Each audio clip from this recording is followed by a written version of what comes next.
অন্ধ নাকি আপনি? দেখে চলতে পারেন না? আমার সাদা শার্টটার 12টা বাজিয়ে দিলেন। আরে ম্যাডাম, আপনার সাদা শার্টের চিন্তা করছেন? আমার এই দামি চশমাটার যদি স্ক্র্যাচ পড়ে তবে তো আপনার এই ফাইল বিক্রি করে টাকা শোধ করতে হবে। কি বললে? ফাইল বিক্রি করতে হবে? তুমি জানো আমি কে? আমি এই জোনের সিনিয়র ম্যাজিস্ট্রেট অনামিকা চৌধুরী। ও, তার মানে আপনি সেই হিটলার ম্যাডাম। আমি আদিল, আপনার নতুন জুনিয়র। ধাক্কাটা কিন্তু আপনি আগে দিয়েছেন। মোমেন্টাম ফিজিক্স অনুযায়ী দোষ আপনার। ফিজিক্সের গুষ্টি গেলাই, এক্ষুনি আমার চেম্বারে এসো। তোমাকে আজ আমি প্রশাসনিক ফিজিক্স শেখাবো। অনামিকা সিনিয়র ম্যাজিস্ট্রেট অসম্ভব সুন্দরী, কিন্তু মেজাজ সব সময় তুঙ্গে থাকে তার।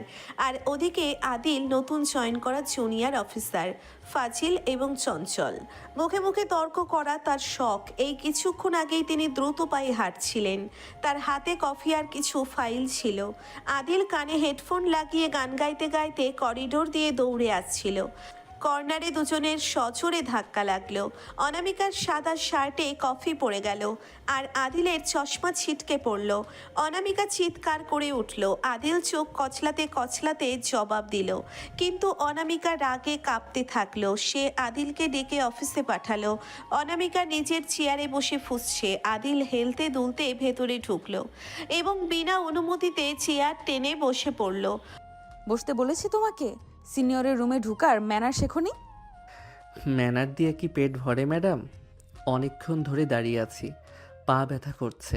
আর তাছাড়া আপনি তো বললেন শেখাবেন, বসে শিখলে মনোযোগ ভালো থাকে। অনামিকা একটা মোটা ফাইল আদিলের দিকে ছুঁড়ে দিয়ে বলল, এই ফাইলটা 1 ঘন্টার মধ্যে সামারি করে আনো। যদি একটা কমা বা সেমিকোলনেও ভুল হয় তবে আজ তোমার জয়নিং লেটার আমি ক্যান্সেল করে দেব। আদিল ফাইলটা ধরে নাকে শুকে বলে, ম্যাডাম, ফাইল থেকে পচা গন্ধ বের হচ্ছে। কত বছর ধরে এটা আলমারিতে পড়ছে। আর সামারি তো করবই, কিন্তু বিনিময়ে কি পাবো? 1 কাপ কফি? তবে এবার কিন্তু আমার শার্টে ফেলবেন না। Adil, get out of my office. Adil সেখান থেকে বেরিয়ে আসে। কিছুক্ষণ পর ক্যান্টিনে বসে মকবুল আর রকির সাথে আড্ডা দিচ্ছে। জলি আপা আর সিরাজ সাহেব পাশের টেবিলে বসে কান খাড়া করে আছেন। মকবুল অফিসের পিয়ন, সে যে সবসময় দুজনের ঝগড়ায় ঘি ঢালে। আর জলি আপা অফিসের বড় আপা, সারাদিন গসিপ আর চা নিয়ে থাকেন। মকবুল ভাই, আপনাদের ম্যাডামের কি মাথায় কোনো স্ক্রু ঢিলা আছে? হুটহাট করে ফাইল ছড়ে কেন? ভাই সাহেব, ম্যাডাম তো ভাগেনি। ওনার কাছে যাওয়ার আগে আমরা সবাই বিসমিল্লা পড়ে যাই। আপনি তো জ্যান্ত জমের সাথে পাঙ্গা নিয়েছেন। জলি আপা চায়ের কাপ হাতে নিয়ে এগিয়ে এসে বলে, আরে আদিল, ম্যাডাম কিন্তু আনম্যারিড। ওনার মেজাজ এমন হওয়ার কারণ হয়তো কোনো ছ্যাঁকা ট্যাকা হতে পারে। মিষ্টি কথা। জলিয়াপা ওনাকে তো দেখলেই মনে হয় চিরতা ভেজানো পানি খেয়ে দিন শুরু করেন। ওনার মেজাজ ঠিক করতে হলে একটা বড় শকিং থেরাপি লাগবে। অফিস ছুটি হয়েছে, বাইরে ঝমঝম করে বৃষ্টি। অনামিকার গাড়ি নষ্ট হয়ে গেছে। সে সিঁড়ির নিচে দাঁড়িয়ে বিরক্ত হয়ে ঘড়ি দেখছে। আদিল তার বাইক নিয়ে সেখান দিয়ে বের হচ্ছিল। কি ম্যাডাম, বাঘিনী কি এখন বৃষ্টিতে ভিজে বিড়াল হয়ে যাবে? লিফট লাগবে নাকি? তোমার ওই ভাঙা বাইকে আমি উঠবো? তার চেয়ে ভিজে বাসায় যাওয়া ভালো। ভাঙা বাইক? এটা স্পোর্টস বাইক ম্যাডাম, উঠলে তো নামতে চাইবেন না। আর হ্যাঁ, বৃষ্টিতে ভিজলে কিন্তু আপনার ওই ম্যাজিস্ট্রেটের মেকআপ ধুয়ে যাবে। তখন কিন্তু আসল চেহারাটা বের হয়ে পড়বে। অনামিকা রাগে বাইকের পেছনে উঠে বসে। বেশি কথা বলবে না, চলো বাসার সামনে ড্রপ করে দেবে। আর খবরদার, বাইক জোরে চালাবে না। আদিল হুট করে ব্রেক কষল। অনামিকা টাল সামলাতে না পেরে আদিলের পিঠের উপর আছড়ে পড়ল। অনামিকার ভিজে চুলের ছাপটা আদিলের মুখে লাগলো। এক মুহূর্তের জন্যে দুজনের কথা থেমে গেল। ম্যাডাম, ব্রেক কষলে কিন্তু একটু জড়িয়ে ধরা যায়, ওটা অপরাধ না। আপনার সিট বেল্ট তো আমি না। আদিল, তোমাকে আমি জ্যান্ত পুড়িয়ে মারবো। গাড়ি চালাও বলছি। বাসায় ফিরে আদিল তার দোস্ত রকিকে ফোন দিল। দোস্ত, কাল ম্যাডামের অফিসের চেয়ারে আঠা লাগিয়ে দেব। দেখি ম্যাডাম চেয়ার ছেড়ে কিভাবে বের হন। আজ আমাকে বাইকে বসিয়ে অনেক শাসন করেছে। সাবধানে করিস দোস্ত, ম্যাজিস্ট্রেট কিন্তু তোকে জেলে ঢোকাবে। জেলে ঢোকালে ওর সাথেই ঢুকবো। জেলখানার লকআপে বসে ঝগড়া করার মজাই আলাদা। সকাল 9টা। অনামিকা চৌধুরী তার কেবিন আর অফিসের করিডোর কাঁপিয়ে ঢুকছেন। তার পরনে আজ কড়া স্ত্রী করা আকাশি রঙের শাড়ি, চোখে চশমা। অফিসের সবাই জানে আজ কোনো গুরুত্বপূর্ণ কেসের ফাইল রেডি করার কথা। অন্যদিকে আদিল আজ একটু বেশি আগে অফিসে পৌঁছিয়েছে। তার হাতে একটা ছোট tube, super strong glue. Adil চুপি চুপি অনামিকার চেম্বারে ঢুকে তার দামি রিভলভিং চেয়ারের কুশনে আঠার একটা আস্ত স্তর লাগিয়ে দিল। ঠিক তখনই অনামিকা ঢুকছে দেখে সে দ্রুত ফাইল নিয়ে পড়ার ভান করলো। অনামিকা রুমে ঢুকে চেঁচিয়ে ওঠে, আদিল, তুমি এত সকালে আমার রুমে কি করছো? আবার কোনো ফোন দিয়ে আসছো না তো? আদিল খুব নিরীহ মুখে বলে, ম্যাডাম, আপনি সবসময় আমাকে সন্দেহ করেন। আমি তো জাস্ট আপনার কালকের দেওয়া ফাইলটা মুখস্থ করছিলাম। ভাবলাম সিনিয়র ম্যাডামকে ইমপ্রেস করি। অনামিকা সন্দেহের চোখে তাকিয়ে থাকে। ইমপ্রেস করতে হবে না, যাও নিজের টেবিলে গিয়ে বসো। আর মকবুলকে বলো আমার কফি আনতে। অনামিকা আয়েশ করে তার চেয়ারে বসলেন। আদিল দরজার আড়ালে দাঁড়িয়ে মনে মনে কাউন্টডাউন শুরু করলো।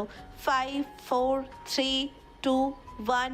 অনামিকা কাজ শুরু করতে গিয়ে একটু নড়াচড়া করতেই বুঝলেন কিছু একটা গড়বড়। আদিল, আদিল, এদিকে এসো। আমার চেয়ারে কি লাগিয়েছো তুমি? আদিল ভেতরে ঢুকে আকাশ থেকে পড়ার ভান করে। কি হয়েছে ম্যাডাম? আপনি এমনভাবে চিৎকার করছেন যেন চেয়ারে বাঘ বসে আছে। অনামিকা ওঠার চেষ্টা করে ব্যর্থ হয়ে বলে, আমি উঠতে পারছি না আদিল, আমার শাড়ির চেয়ারের সাথে আটকে গেছে। তুমি কি এখানে আঠা লাগিয়েছো? শয়তান ছেলে, এক্ষুনি মকবুলকে ডাকো। আরে না না, মকবুলকে ডাকলে তো পুরো অফিস জেনে যাবে যে সিনিয়র ম্যাডাম চেয়ারের মায়ার টানে আটকে গেছেন। আমি সাহায্য করছি। আদিল অনামিকার পেছনে গিয়ে শাড়িটা ছাড়ানোর চেষ্টা করতে লাগলো। অনামিকার রাগে চলছেন। আদিলের হাত অনামিকার পিঠে আর কোমরে লাগছে বারবার। অনামিকা শিউরে উঠলেন। আদিল, সাবধান, শাড়িটা ছিঁড়ে না যায়। আর তুমি এভাবে হাত দিচ্ছ কেন? আদিল একটু নিচু হয়ে অনামিকার কানের কাছে এসে বলে, হাত না দিলে ছাড়াবো কিভাবে ম্যাডাম? আপনার এই দামি কাতান শাড়িটা তো আপনার ইগোর মতো শক্ত হয়ে আটকে আছে। একটু নড়ুন তো। অনামিকা হুট করে নড়তে গিয়ে আদিলের খুব কাছে চলে আসলেন। আদিলের নিঃশ্বাসের উষ্ণতা অনামিকার ঘাড়ের কাছে লাগছে। এক মুহূর্তের জন্যে অনামিকা তার সব রাগ ভুলে গেলেন। আদিলের হাতের স্পর্শে তার শরীরে এক অদ্ভুত কম্পন শুরু হলো। আদিলও একটু থমকে গেল। অনামিকার গায়ের মিষ্টি পারফিউমের গন্ধে তার মাথা ঝিমঝিম করছে। অনেক কষ্টে শাড়িটা ছাড়ানো হলো, কিন্তু অনামিকার শাড়ির আঁচলের এক কোণা চেয়ারেই রয়ে গেল।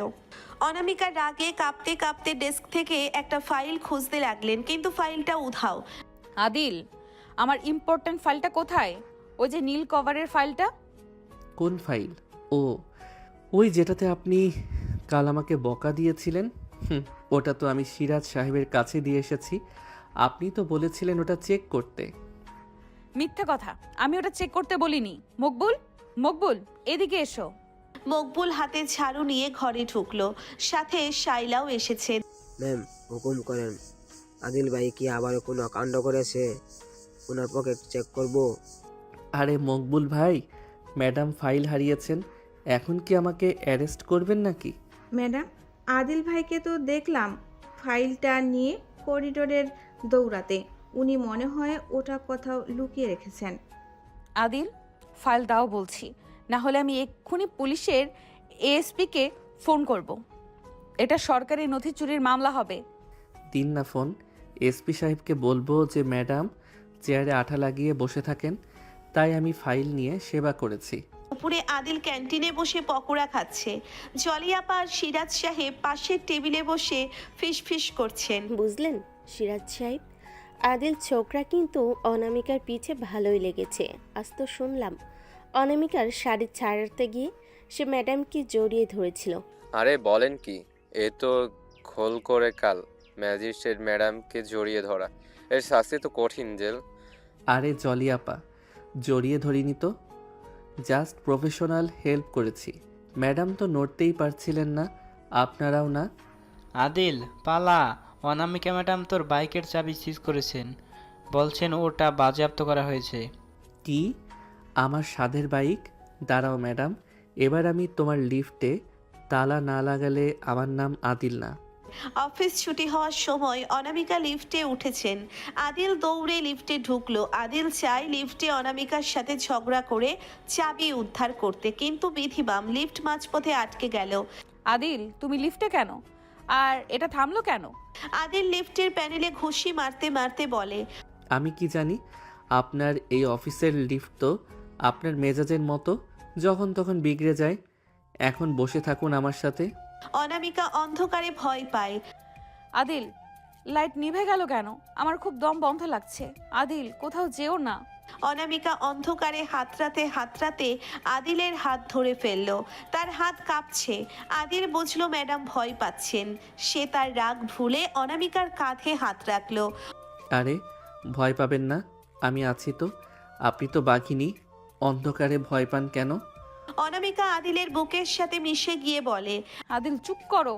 আমাকে শক্ত করে ধরো, আমার হার্টবিট বেড়ে যাচ্ছে। আদিল অনামিকাকে চাপটে ধরল। অন্ধকারের মাঝে অনামিকার উষ্ণ নিঃশ্বাস আদিলের গলায় লাগছে। আদিল অনুভব করতে পারছে অনামিকার বুকের ধুকপুকানি। আদিল ধীরে ধীরে অনামিকার মাথায় হাত বুলাতে লাগলো।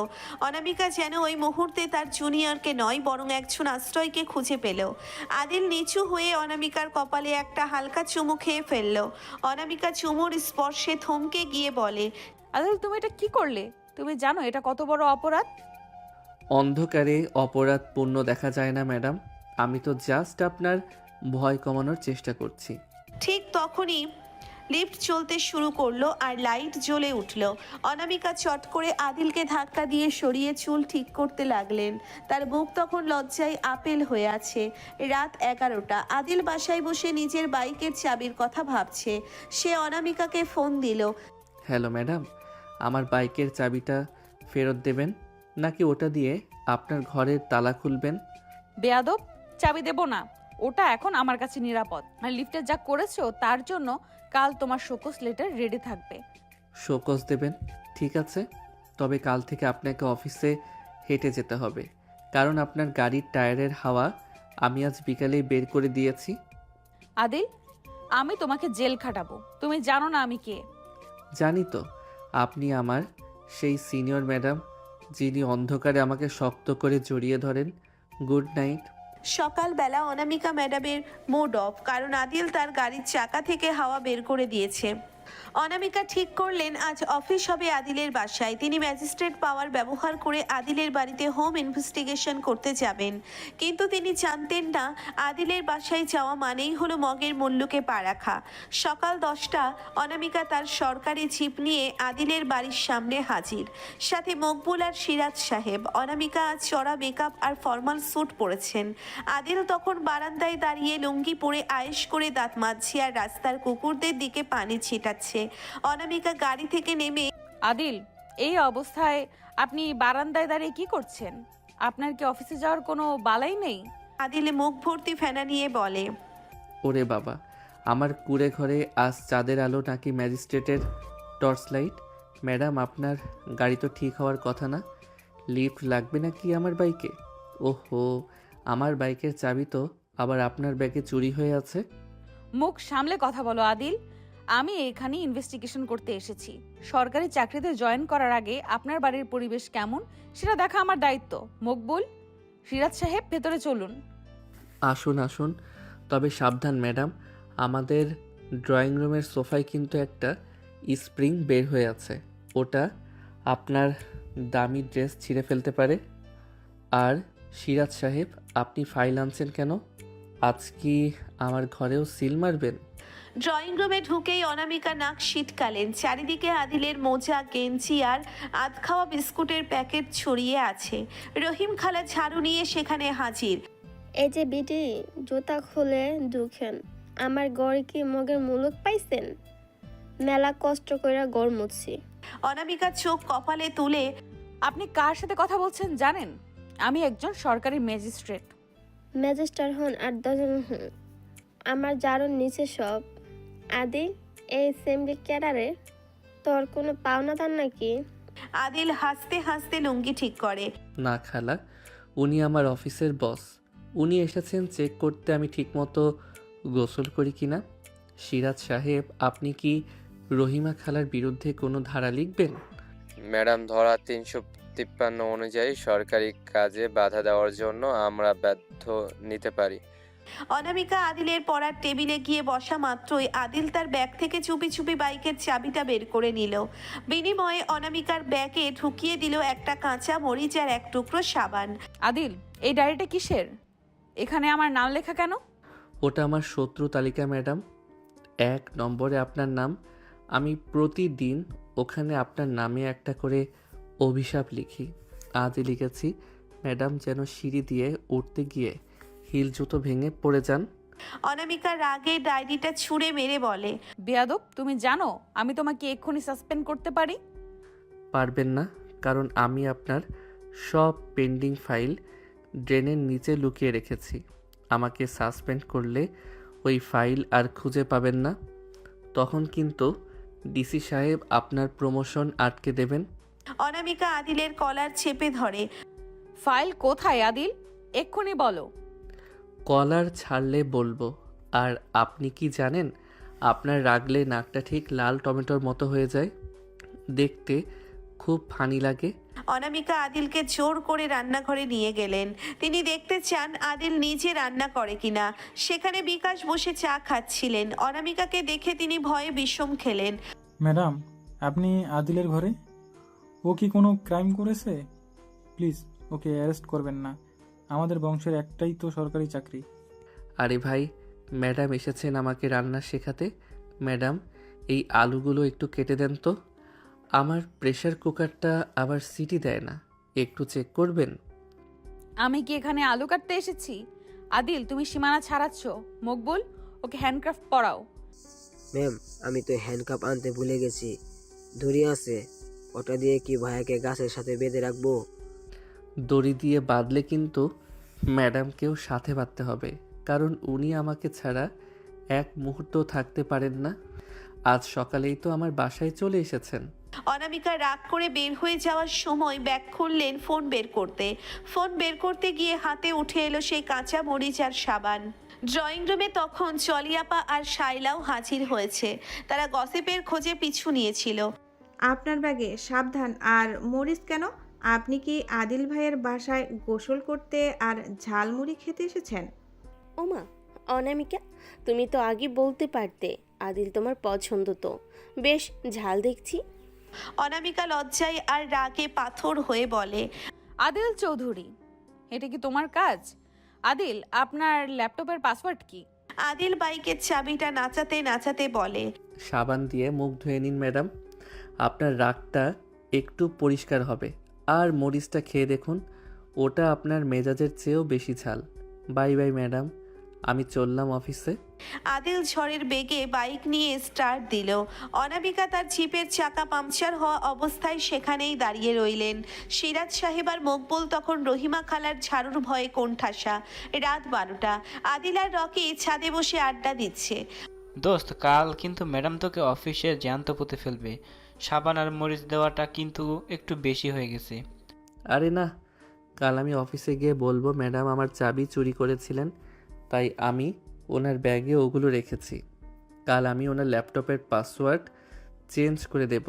পাসওয়ার্ড হবে আদিল ইজ দ্য বেস্ট। তোর ঘাড়ের তেরামি তো দিন দিন বাড়ছে রে। বাড়বে না কেন? অনামিকা ম্যাডামকে না জ্বালালে আমার রাতের ঘুম হয় না। পরদিন সকালে অনামিকা অফিসে ঢুকলেন একদম রণচণ্ডী মূর্তি ধারণ করে। আদিল তার ডেস্কে বসে গুনগুন করে গান গাইছে। পিছে পিছে আতি হ্যায় শালো যাইসি। অনামিকা এসে তার টেবিল চাপড়ালেন। এটা কি তোমার কাজ? আদিল, আপনার ল্যাপটপের পাসওয়ার্ড কি? আমি কাজ করতে পারছি না। পাসওয়ার্ড তো আপনার মনেই থাকার কথা ম্যাডাম। একটু ভেবে দেখুন তো, কে আপনার ব্যাগ থেকে চাবি নেয় আর কে আপনাকে সবচাইতে বেশি জ্বালিয়ে মারে? অনামিকা দাঁতে দাঁত চেপে ল্যাপটপে লিখলেন Adil is the best. Laptop খুলে গেল। আদিল, তোমাকে আজ আমি ছাড়বো না। ছাড়ার তো প্রশ্নই আসে না ম্যাডাম।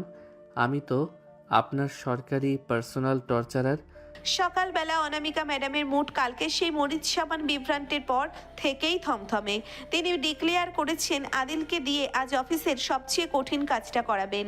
তিনি আদিলকে নিয়ে এক দুর্গম এলাকায় অবৈধ বালু উত্তোলন বন্ধ করতে রেইডে যাওয়ার সিদ্ধান্ত নিয়েছেন।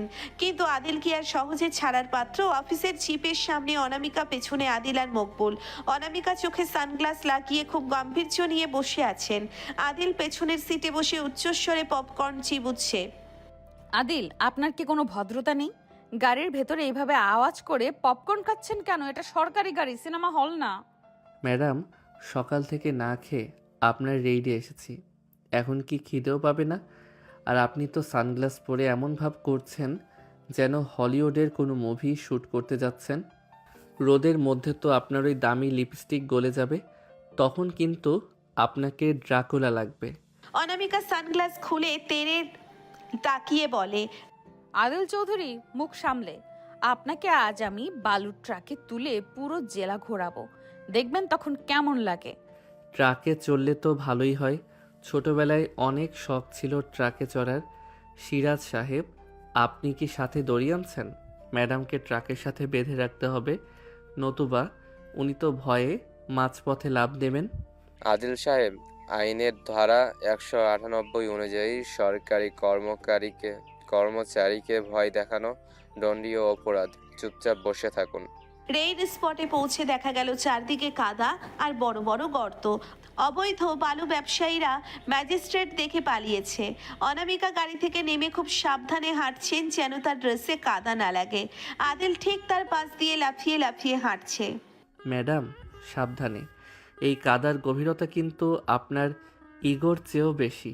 একবার পড়লে কিন্তু ফেস ওয়াশ দিয়েও কাদা পরিষ্কার হবে না। আমাকে জ্ঞান দিতে হবে না মকবুল, ওই বালুর উত্তোলনের মেশিনটা জব্দ করো। আদিল, আপনি গিয়ে ওই মেশিনের চেনটা ঠিক মতো লক হয়েছে কিনা চেক করুন। আমি কেন? আমি তো আপনার জুনিয়র অফিসার, মেকানিক না। আপনি বরং নিজে গিয়ে চেক করুন। আপনি তো আবার সব কাজ নিখুঁত চান। অনামিকা জেদের বসে এক পা এগোতেই তার হিল জুতো কাদার মধ্যে গেঁথে গেল। তিনি টাল সামলাতে না পেরে আদিলের ওপর আছড়ে পড়লেন। দুজনেই ধপাস করে এক হাঁটু কাদার মধ্যে পড়ে গেলেন। অনামিকার সাদা ড্রেস এখন মাটির রঙে রঙিন। আদিল কাদা মেখে হাসতে হাসতে বলে, হা হা হা। ম্যাডাম, আপনার সাদা শাড়ি তো এখন ব্রাউন শাড়ি হয়ে গেছে। আমি তো বললাম ফিজিক্সের মোমেন্টাম দোষ আপনারই। অনামিকার রাগে প্রায় কাঁদো কাঁদো অবস্থা। আদিল, আমি তোমাকে আজ কাঁচা চিবিয়ে খাবো। তুমি কি আমাকে ইচ্ছে করে এখানে ফেলে দিলে? আমি কেন ফেলতে যাব? আমি তো আপনাকে সেভ করতে গিয়ে নিজেও এখন মাঠবাদ নিচ্ছি। এই কাদামাখা অবস্থায় আপনাকে একদম সেই ছোটবেলার কাদামাখা ভূতের মতো লাগছে। শাইলা আর মকবুল দূরে দাঁড়িয়ে এই দৃশ্য দেখে নিজেদের হাসি চাপার চেষ্টা করছে। মকবুল ভাই, ম্যাডামের এই অবস্থা যদি ডিসি স্যার দেখে তবে তো সবার চাকরি যাবে। কিন্তু বিশ্বাস করেন আদিল ভাই, আর ম্যাডামকে কাদার মধ্যে একসাথে বেশ লাগছে। চুপ করো শাইলা, ম্যাডাম শুনলে তোর পার্লারে যাওয়া বন্ধ করে দেবে। তবে ভাইয়া যেভাবে ম্যাডামের গা থেকে কাদা ঝেড়ে দিচ্ছে, ওটা ঝাড়া নাকি আরও কাদা মাখানো তা বুঝলাম না। বৃষ্টি শুরু হয়েছে। অনামিকা আর আদিল নদীর ধারের একটি ছোট্ট টিনের চালার নিচে আশ্রয় নিলেন। অনামিকা শীতে কাঁপছেন, তার চুলগুলো ভিজে মুখের উপর এসে পড়েছে। আদিল তার গায়ের জ্যাকেটটা খুলে বিরক্তির সাথে অনামিকার দিকে বাড়িয়ে দিল। নিন, এটা গায়ে দিন। আবার ঠান্ডায় মরে গেলে আমার নামে খুনের মামলা হয়ে যাবে। তখন আমার এই তেরা ঘাটটা আপনি ফাঁসিতে ঝোলাবেন। তোমার জ্যাকেট আমি পরবো না। তোমার জ্যাকেট থেকে ঘামের গন্ধ বের হচ্ছে। ঘামের গন্ধ না, ওটা পুরুষের পারফিউম। নিন বলছি, নতুবা আমি এখনই আপনাকে আবার নদীর জলে চুবিয়ে দেব। অনামিকা অনিচ্ছা সত্ত্বেও জ্যাকেটটা গায়ে দিলেন। আদিল হঠাৎ করে অনামিকার খুব কাছে গিয়ে তার চুলের কাদা পরিষ্কার করে দিতে লাগলো। অনামিকা থমকে গেলেন। আদিলের হাতের ছোঁয়া আজ বড্ড নরম।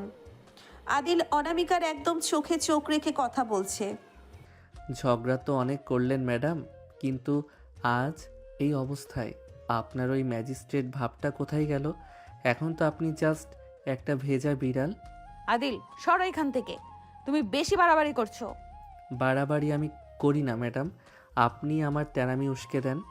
এই যে আপনি আমাকে জব্দ করতে এখানে আনলেন, লাভ কি হলো? আপনার দামি লিপস্টিক তো এখন কাদার সাথে মিক্স হয়ে গেছে। ফিরতি পথে গাড়িতে সিট নেই, আদিলকে বসতে হয়েছে অনামিকার একদম ঘেঁষে। মকবুল গাড়ি চালাচ্ছে আর বারবার ব্রেক করছে। প্রতিটা ব্রেকে অনামিকা আদিলের উপর আছড়ে পড়ছেন। মকবুল, তুমি কি গাড়ি চালানো ভুলে গেছো? এত ব্রেক মারছো কেন? ম্যাম, রাস্তায় গরু ছাগল বেশি, আমার তো দোষ নেই। ম্যাডাম, আপনি কি ইচ্ছা করে আমার উপর পড়ছেন? আপনি তো বললেন আমি বেয়াদব, তবে আমার সাথে এত ঘেঁষে বসছেন কেন? মুখ বন্ধ করো আদিল। আমি পড়ে যাচ্ছি বলে হাত দিয়েছি। আর তোমার এই কাদামাখা জ্যাকেটটা এক্ষুনি আমার গা থেকে নাও। আহা, পড়ার সময় তো ভালোই পড়েছিলেন, এখন আবার ইগো দেখাচ্ছেন। জলি আপাকে গিয়ে বলবো যে ম্যাডাম আজ সারাদিন কাদার মধ্যে আমার হাত ধরে বসেছিলেন। আদিল বাসায় ফিরতেই রহিমা খালা তার কাদামাখা অবস্থা দেখে চেঁচানো শুরু করলেন। কি রে আদি, ড্রেনে পড়ে গেছিলি নাকি? নাকি তোর ওই পেতনি বস তোরে মাটির নিচে চাপা দিয়েছিল? আরে না খালা, ম্যাডাম আর আমি মিলে আজ মাটির সাথে বন্ধুত্ব করেছি। খালা একটা ভালো সাবান দাও তো, ম্যাডামকে কাল আবার সাবান গিফট করতে হবে। তোর কপালে জারুর বাড়ি আছে রে আদি, ওই ম্যাজিস্ট্রেটের লগে যে তুই কি সুর করছিস উপরওয়ালাই জানে। অনামিকা বাসায় ফিরে শাওয়ার নিয়ে ডায়েরি খুললেন। তিনি আজকের দিনের সব ক্ষোভ ডায়েরিতে লিখছেন। আজ আদিলের জন্য আমার সাদা শাড়িটা নষ্ট হলো। ছেলেটা এত তেরা কেন? কিন্তু লিফটে সেই চুমু আর আজ কাদার মধ্যে ওর ওই অদ্ভুত যত্ন, না, ও জাস্ট আমাকে অপমান করতে চায়। কাল আমি ওকে অফিসের সব চাইতে পুরনো আর ময়লা ফাইলগুলো পরিষ্কার করতে দেব। আদিল চৌধুরী, তোমার হার আমি গুঁড়ো করব। সকাল 9টা। অনামিকা ম্যাডাম অফিসে ঢুকেই দেখলেন আদিল তার টেবিলের ওপর পা তুলে দিয়ে বড় একটা বাটি নিয়ে বসে পান্তা ভাত আর কাঁচামরিচ খাচ্ছে। আদিল, এটা কি আপনার ডাইনিং রুম? অফিসের টেবিলে পান্তা ভাত খাচ্ছেন কোন সাহসে? ম্যাডাম, কাল কাদার মধ্যে কাজ করে খুব খিদে লেগেছে, আর মাটির মানুষের জন্য পান্তা ভাতই সেরা। খাবেন নাকি? এক লোকমা।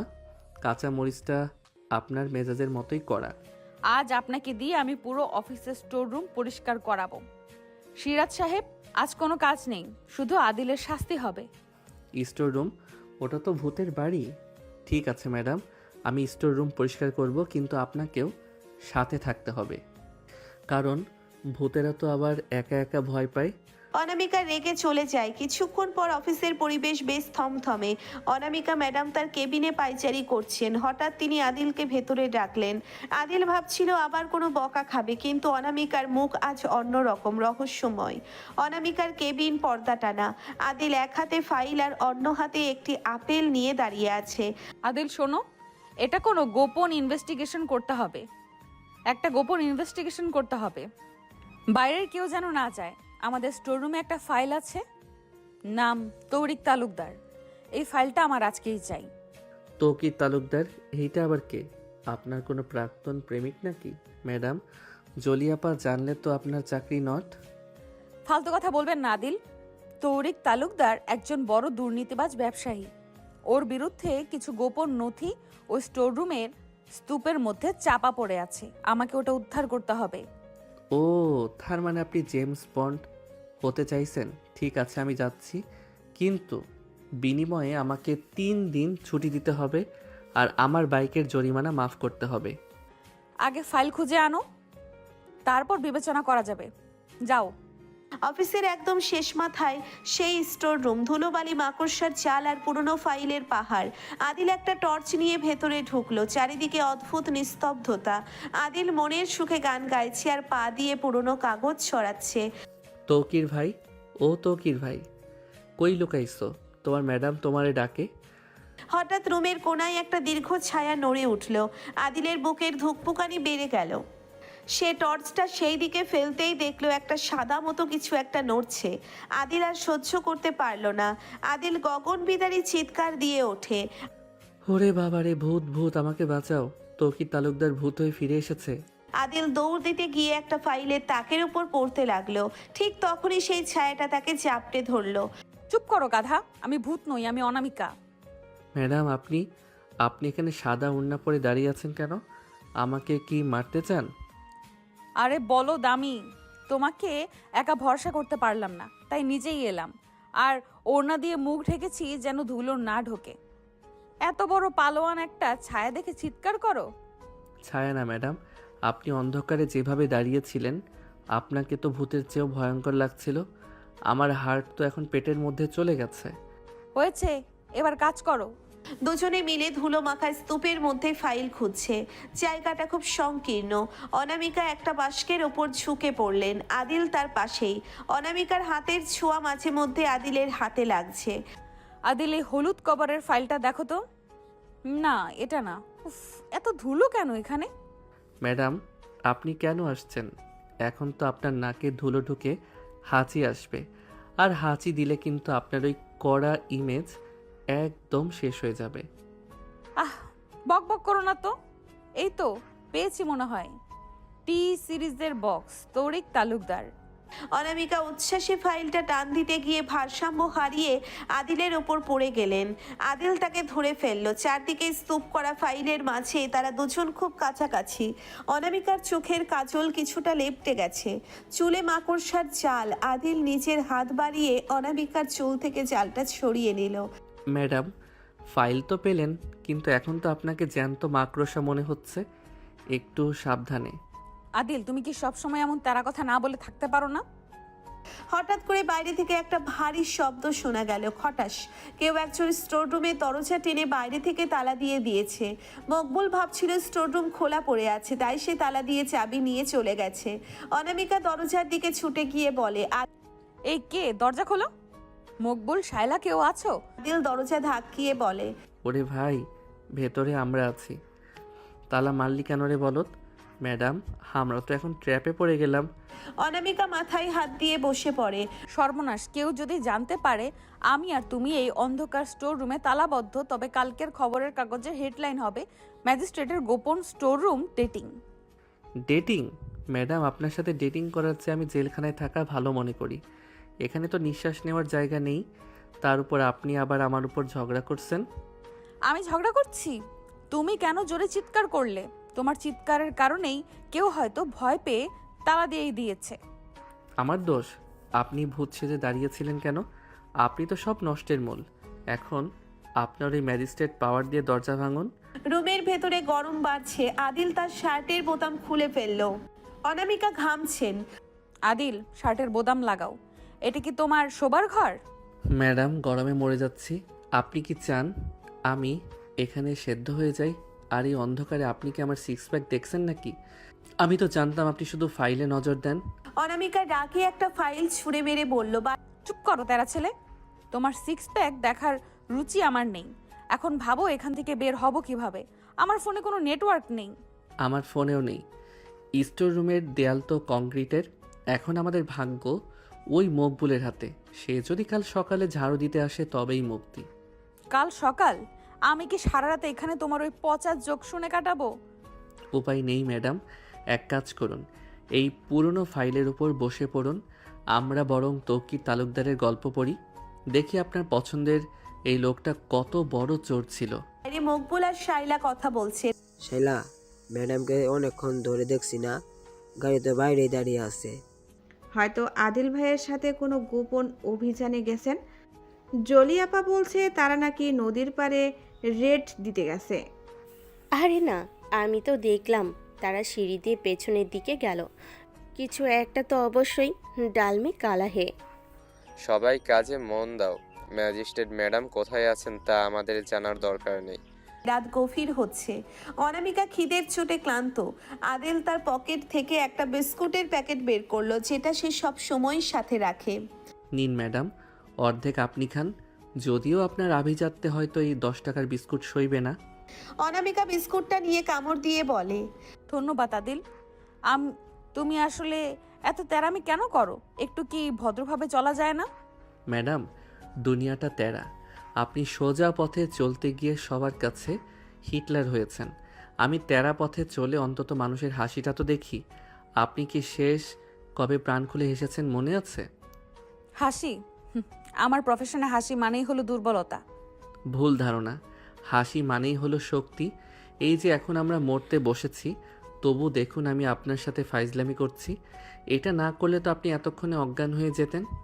অনামিকা আদিলের দিকে তাকালেন। অন্ধকারের মৃদু আলোয় আদিলকে আজ অন্যরকম লাগছে।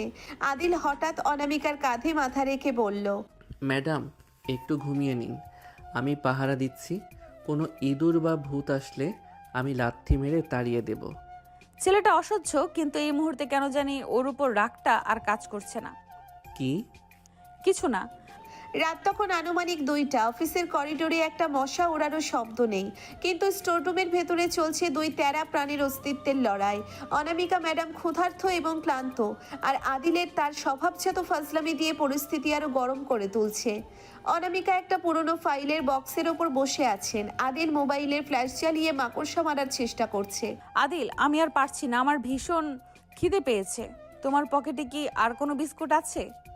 বিস্কুট তো শেষ ম্যাডাম, তবে একটা কাঁচা মরিচ আছে, যেটা কাল আপনার জন্য ব্যাগে রাখতে ভুলে গিয়েছিলাম। খাবেন নাকি? প্রেশার হাই হবে, খিদে পালাবে। অনামিকা রাগে একটা ফাইল ছুঁড়ে মেরে বলল, অসভ্য, এই অবস্থায়ও তুমি মজা করছো? আমি যদি এখানে না খেয়ে মারা যাই, তবে তোমার নামে মার্ডার বাই স্টারভেশন, খাদ্যবিহীনতা, হত্যা মামলা হবে। আরে ম্যাডাম মরবেন কেন? এই যে দেখুন, এই তাকে একগাদা পুরনো খবরের কাগজ আছে, ওগুলো নিয়ে বিরিয়ানির স্বপ্ন দেখুন আর আমার কথা ভাবুন। আমি আপনার সাথে আটকে থেকে আমার জীবনটা তেজপাতা করে ফেললাম। আমার দোস্তরা এখন ক্যান্টিনে বসে চা খাচ্ছে, আর আমি এখানে এক তিতকুটে ম্যাজিস্ট্রেটের সাথে লুডো খেলছি। আমি তিতকুটে? তুমি জানো না কত বড় বড় অফিসার আমার সাথে ডিনার করার জন্য লাইনে দাঁড়িয়ে থাকে? তারা তো আপনার ম্যাজিস্ট্রেট পাওয়ার দেখে লাইনে দাঁড়ায়। আমার মতো কে আছে যে এই অন্ধকারেও আপনার সাথে ঝগড়া করার সাহস পায়? হঠাৎ করে একটা খসখস শব্দ হলো। অনামিকা টর্চটা পায়ের নিচে ফেলতেই দেখলেন একটা নয়, বরং এক ঝাঁক বিশাল সাইজের তেলাপোকা তাদের দিকে ধেয়ে আসছে। অনামিকা গগন বিদারী চিৎকার দিয়ে বলে, আহ! আদিল, এগুলো কি? এগুলো তো তেলাপোকা।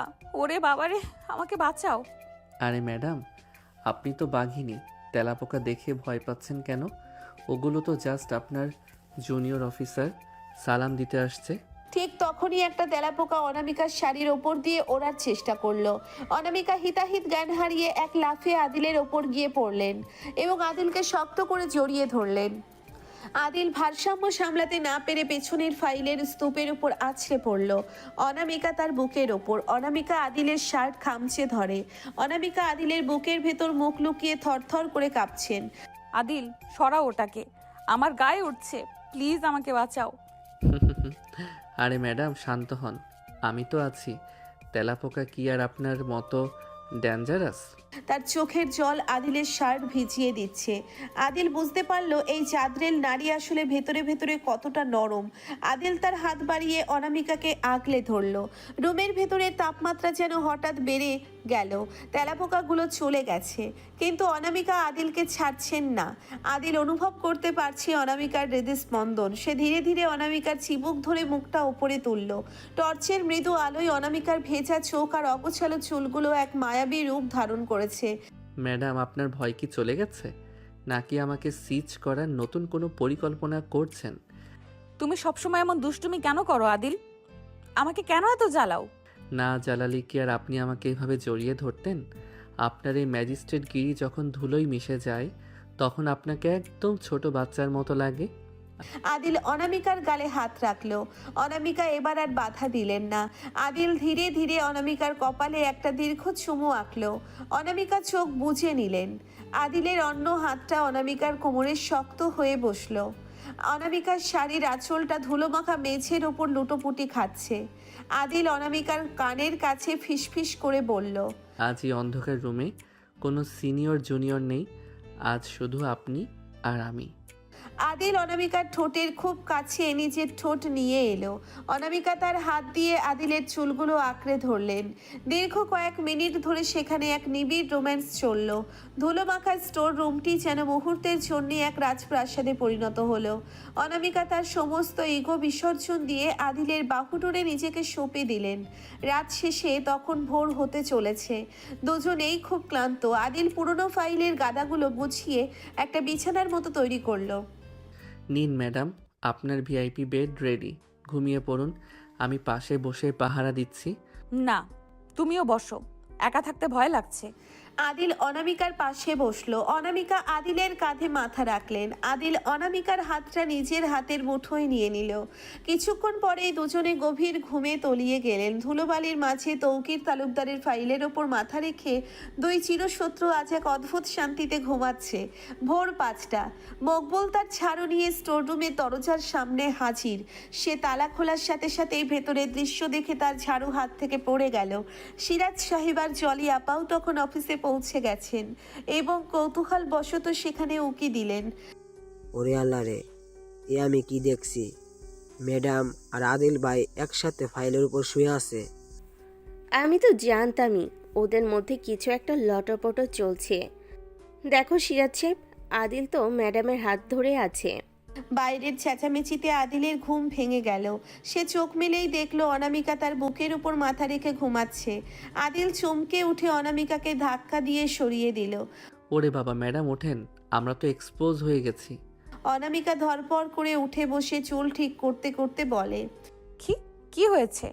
আদিল, তুমি আমার এত কাছে কেন? আর আপনি মকবুল এখানে কি করছেন? ম্যাম, আমি তো ঝাড়ু নিতে আসছি। আপনারা সারা রাত এখানে কি ইনভেস্টিগেশন করলেন? অনামিকা গলা ঝেড়ে আগের সেই চাঁদরেল মূর্তিতে বলে, চুপ করুন মকবুল।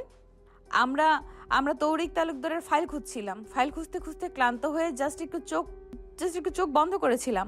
আদিল, আপনি আমার পাশে শুয়েছিলেন কেন, বেয়াদব ছেলে? আমি বেয়াদব? আপনি তো তেলাপোকা দেখে আমাকে জাপটে ধরলেন। আমার শার্টের হাতা তো আপনি ছিঁড়ে ফেলছেন, এখন আবার আমাকেই দোষ দিচ্ছেন। মিথ্যা কথা বলবে না আদিল। আমি আপনাকে ধরবো কেন? আমি তো জাস্ট ভারসাম্য হারিয়ে পড়ে গিয়েছিলাম। ভারসাম্য? ওটা তো মোমেন্টাম ছিল না ম্যাডাম, ওটা ছিল আঠা। জলি আপা, আপনি বিশ্বাস করবেন না, ম্যাডাম আমাকে সারা রাত ঘুমাতে দেয়নি, শুধু বলেছে আদিল আমাকে বাঁচাও। আদিল চৌধুরী, আমি আপনাকে আজই সাসপেন্ড করব। সিরাজ সাহেব, এক্ষুনি নোটশিট রেডি করুন। ম্যাম, নোটশিটে কি লিখবো? সেটা রুমে ফাইল খোঁজা, রাত অবস্থায় রোম্যান্স। খবরদার সিরাজ সাহেব, কোনো ফালতু কথা বলবেন না। আদিল, এক্ষুনি আমার সামনে থেকে যান। আপনার মুখ আমি আর দেখতে চাই না। যাচ্ছি তো, আপনার ওই ধুলো মাখা শাড়ি আর লেপটে যাওয়া কাজলের মুখ দেখার শখ আমার নেই। মকবুল ভাই চলো, আজ ম্যাডামকে একটা আয়না কিনে গিফট করতে হবে। কেবিনে বসে অবিরাম কপালে বাম ঘষছেন। আজ অফিসে পা রাখতেই তিনি জলিয়াপার বাঁকা হাসিয়ার মকবুলের বিশেষ সালাম পেয়েছেন। সবাই জানে তারা সারা রাত স্টোর রুমে ছিল। খবর পৌঁছে গেছে জেলা প্রশাসকের কানেও। আজই তদন্ত হবে। ডিসি স্যারের চেম্বারে অনামিকা মাথা নিচু করে দাঁড়িয়ে আছে। আদিল পাশে দাঁড়িয়ে খুব মনোযোগ দিয়ে ডিসি স্যারের টেবিলের পেপার ওয়েট নিয়ে খেলছে। ডিসি স্যার টেবিল চাপড়ে বলে, অনামিকা, আমি তোমার কাছ থেকে এটা আশা করিনি। সারা রাত একটা জুনিয়র অফিসারের সাথে স্টোর রুমে তালাবদ্ধ। তুমি কি জানো বাইরে কি রটেছে? স্যার, আমি আসলে একটা ইনভেস্টিগেশনে গিয়েছিলাম। ফাইল খুঁজতে খুঁজতে ভুলবশত। স্যার, ভুলবশত না, আসলে মকবুল ভাই আমাদের সাথে শত্রুতা করেছে। উনি আমাদের ভেতরে রেখেই তালা মেরে ডালপুরি খেতে চলে গেছিলেন। আর অনামিকা ম্যাডাম তো ফাইল খুঁজতে গিয়ে মাকড়সার জালে জড়িয়ে একদম স্পাইডার ওমেন হয়ে গেছিলেন। আদিল, চুপ করো। তোমার ব্যাপারে অনেক অভিযোগ আছে। তুমি নাকি ম্যাডামের গায়ে হাত দিয়েছো। হাত তো দেবই স্যার। তেলাপোকা যখন ওনার ঘাড়ে নাচে তখন কি আমি স্যালুট দিয়ে দাঁড়িয়ে থাকবো? আর ম্যাডাম তো আমাকে এমনভাবে জড়িয়ে ধরলেন যেন আমি ওনার জীবন বীমা। স্যার, আমার শার্টের হাতা এখনও ওনার হাতে। স্যার, আমার শার্টের হাতা এখনও ওনার হাতের চাপে কুঁচকে আছে। ক্ষতিপূরণ কি আপনি দেবেন? আদিল, মিথ্যে কথা বলবে না। স্যার, ও অসভ্যতা করছে। আমি শুধু ভয় পেয়েছিলাম। শুনানি শেষ। আদিল ক্যান্টিনে এসে বুক ফলিয়ে বসলো। জলিয়াপা আর মকবুল ছেকে ধরল তাকে। আদিল ভাই, সত্যি করে বলো তো, স্টোররুমে বিস্কিট খেয়েছো নাকি অন্য কিছু? অনামিকার মুখ তো লাল হয়েছিল। আরে জলিয়াপা, ম্যাডাম তো খুব ভালো মানুষ, আমাকে বললেন, আদিল তুমি এই ধুলার মধ্যে বসে থেকো না, আমার শাড়ির আঁচলের ওপর এসে বসো। বিশ্বাস করেন আমার খুব মায়া লাগলো। ঠিক তখনই অনামিকা ক্যান্টিনের দরজায় হাজির। আদিলের কথা তার কানে পৌঁছতেই তিনি অগ্নিশর্মা হয়ে গেলেন। আদিল চৌধুরী, আপনি আমার আঁচলের উপর বসতে চেয়েছেন? মকবুল, এক্ষুনি এই ছেলেকে ঘাট ধরে বের করো। ম্যাডাম, ঘাড় ধরলে তো আবার আমাকেই ধরতে হবে, কাল রাতে তো ওটাই করেছেন। এখন পাবলিকলি এসব বললে আপনার সম্মানই যাবে। তার চেয়ে বরং আসুন আমরা একসাথে ডালপুরি খাই। অনামিকা রেগে চলে যায়। অফিস ছুটির পর অনামিকা তড়িঘড়ি করে বের হয়ে যাচ্ছেন। সিঁড়ির নিচে আদিল তাকে আটকালো। জায়গাটা নির্জন। সরুন আদিল, আপনার জন্য আজ ডিসি স্যারের কাছে আমাকে অপমানিত হতে হয়েছে। আপনি কেন এসে ফালতু কথা বললেন? আদিল অনামিকার খুব কাছে গিয়ে তাকে দেওয়ালের সাথে চিপে ধরল। ফালতু কথা? কাল রাতে যখন আমার কাঁধে মাথা রেখে ঘুমাচ্ছিলেন তখন তো ফালতু মনে হয়নি, আর এখন অফিসে এসে বড় বড় কথা বলছেন। আদিল, ছাড়ো আমাকে, কেউ দেখে ফেলবে। কাল রাতের কথা কাল রাতেই শেষ। শেষ না ম্যাডাম, শুরু। আপনার ওই কড়া মেজাজের ভেতরে যে একটা ভীতু মেয়ে লুকিয়ে আছে ওটা আমি দেখে ফেলেছি। এখন থেকে আমি আর আপনার হুকুম মানব না। এখন থেকে যা হবে সমানে সমান। আদিল অনামিকার চিবুকটা উঁচিয়ে ধরল। অনামিকার চোখ লজ্জায় বুজে এলো। আদিল ধীরে ধীরে অনামিকার কানে ফিসফিস করে বলল, কাল রাতের সেই তেলাপোকাটা কিন্তু আমি ইচ্ছা করেই আপনার দিকে ছেড়ে দিয়েছিলাম। কেমন লাগলো সারপ্রাইজ? কি, তুমি ইচ্ছে করে করেছো? তুমি এত বড় শয়তান? শয়তান না হলে কি আর আপনার মতো জাদরেল ম্যাজিস্ট্রেটকে জাপটে ধরা যায়? এখন যান, বাসায় গিয়ে ডায়েরিতে লিখুন আজ আদিল আমাকে আবার জব্দ করেছে। আদিল বাসায় ফিরতেই রহিমা খালা তার জন্য ঝাড়ু নিয়ে অপেক্ষা করছেন।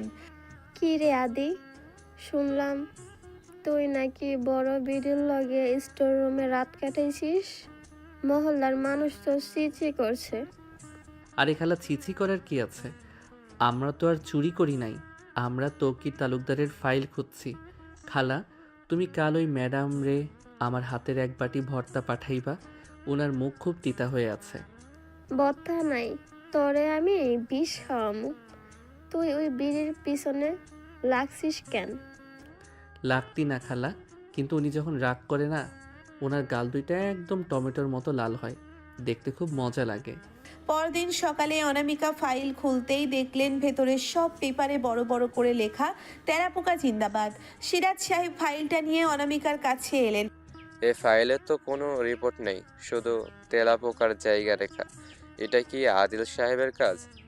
অনামিকার রাগে ফাইলটা ছিঁড়ে ফেললেন। আদিল, তুমি এক্ষুনি আমার রুমে এসো। আদিল একটা বড় কাগজের ঠোঙা নিয়ে ঢুকলো। ঠোঙা থেকে এক গাদা ডালপুরির গন্ধ বের হচ্ছে।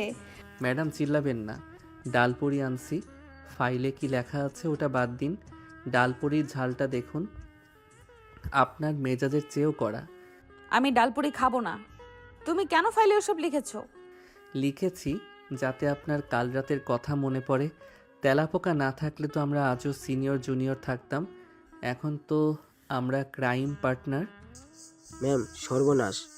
ডিসি স্যার অর্ডার দিয়েছেন আগামী 7 দিন আপনাকে আর আদিল ভাইকে একসাথে মাঠ জরিপ করতে হবে।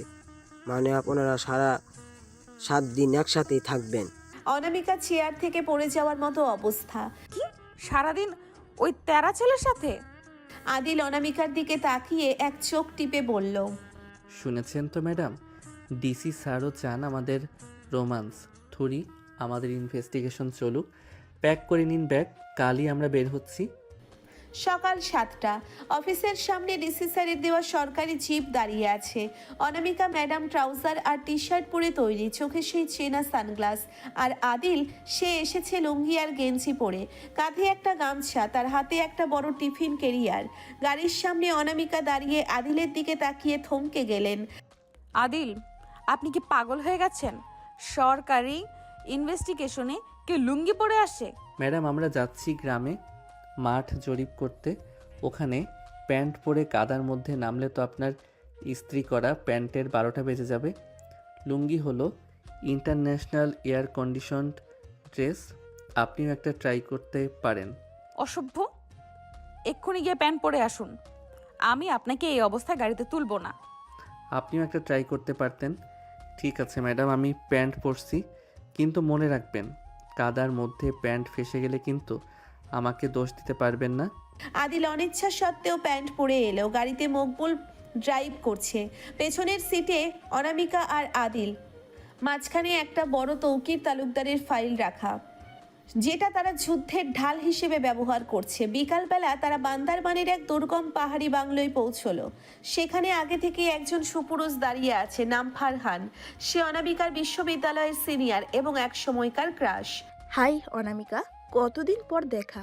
ডিসি স্যার বললেন তুমি আসছো, তাই চলে এলাম। আরে ফারহান ভাই, আপনি এখানে? আপনি তো এখন ইউএনও, তাই না? ম্যাডাম, ইনি কি আপনার আত্মীয় নাকি আপনার ছোটবেলার হারানো ভাই? পরিচয় করিয়ে দেবেন না? আদিল, ভদ্রতা শিখুন। ইনি ফারহান ভাই, বান্দরবনের ইউএনও। ও, ইউএনও সাহেব। তো সাহেব, আপনি কি এখানে আমাদের জন্য খাসির মাংসের ব্যবস্থা করেছেন, নাকি শুধু গল্প করেই পেট ভরাবেন? অনামিকা, তোমার জুনিয়রটা তো বেশ তেরা, একে সামলাও কিভাবে? সামলাতে হয় না স্যার, আমি নিজেই নিজেকে সামলাই। আর ম্যাডাম তো আমাকে সামলাতে গিয়ে কাল রাতে স্টোর রুমে। অনামিকা তড়িঘড়ি করে আদিলের মুখ চেপে ধরলেন। ফারহান অবাক হয়ে তাকিয়ে আছে। রাতে ডিনারে ফারহান আর অনামিকা খুব গল্প করছে। আদিল একপাশে বসে মুরগির লেগ পিস চিবুচ্ছে আর রাগে ফুঁসছে। অনামিকা, মনে আছে সেই ভার্সিটির দিনগুলো?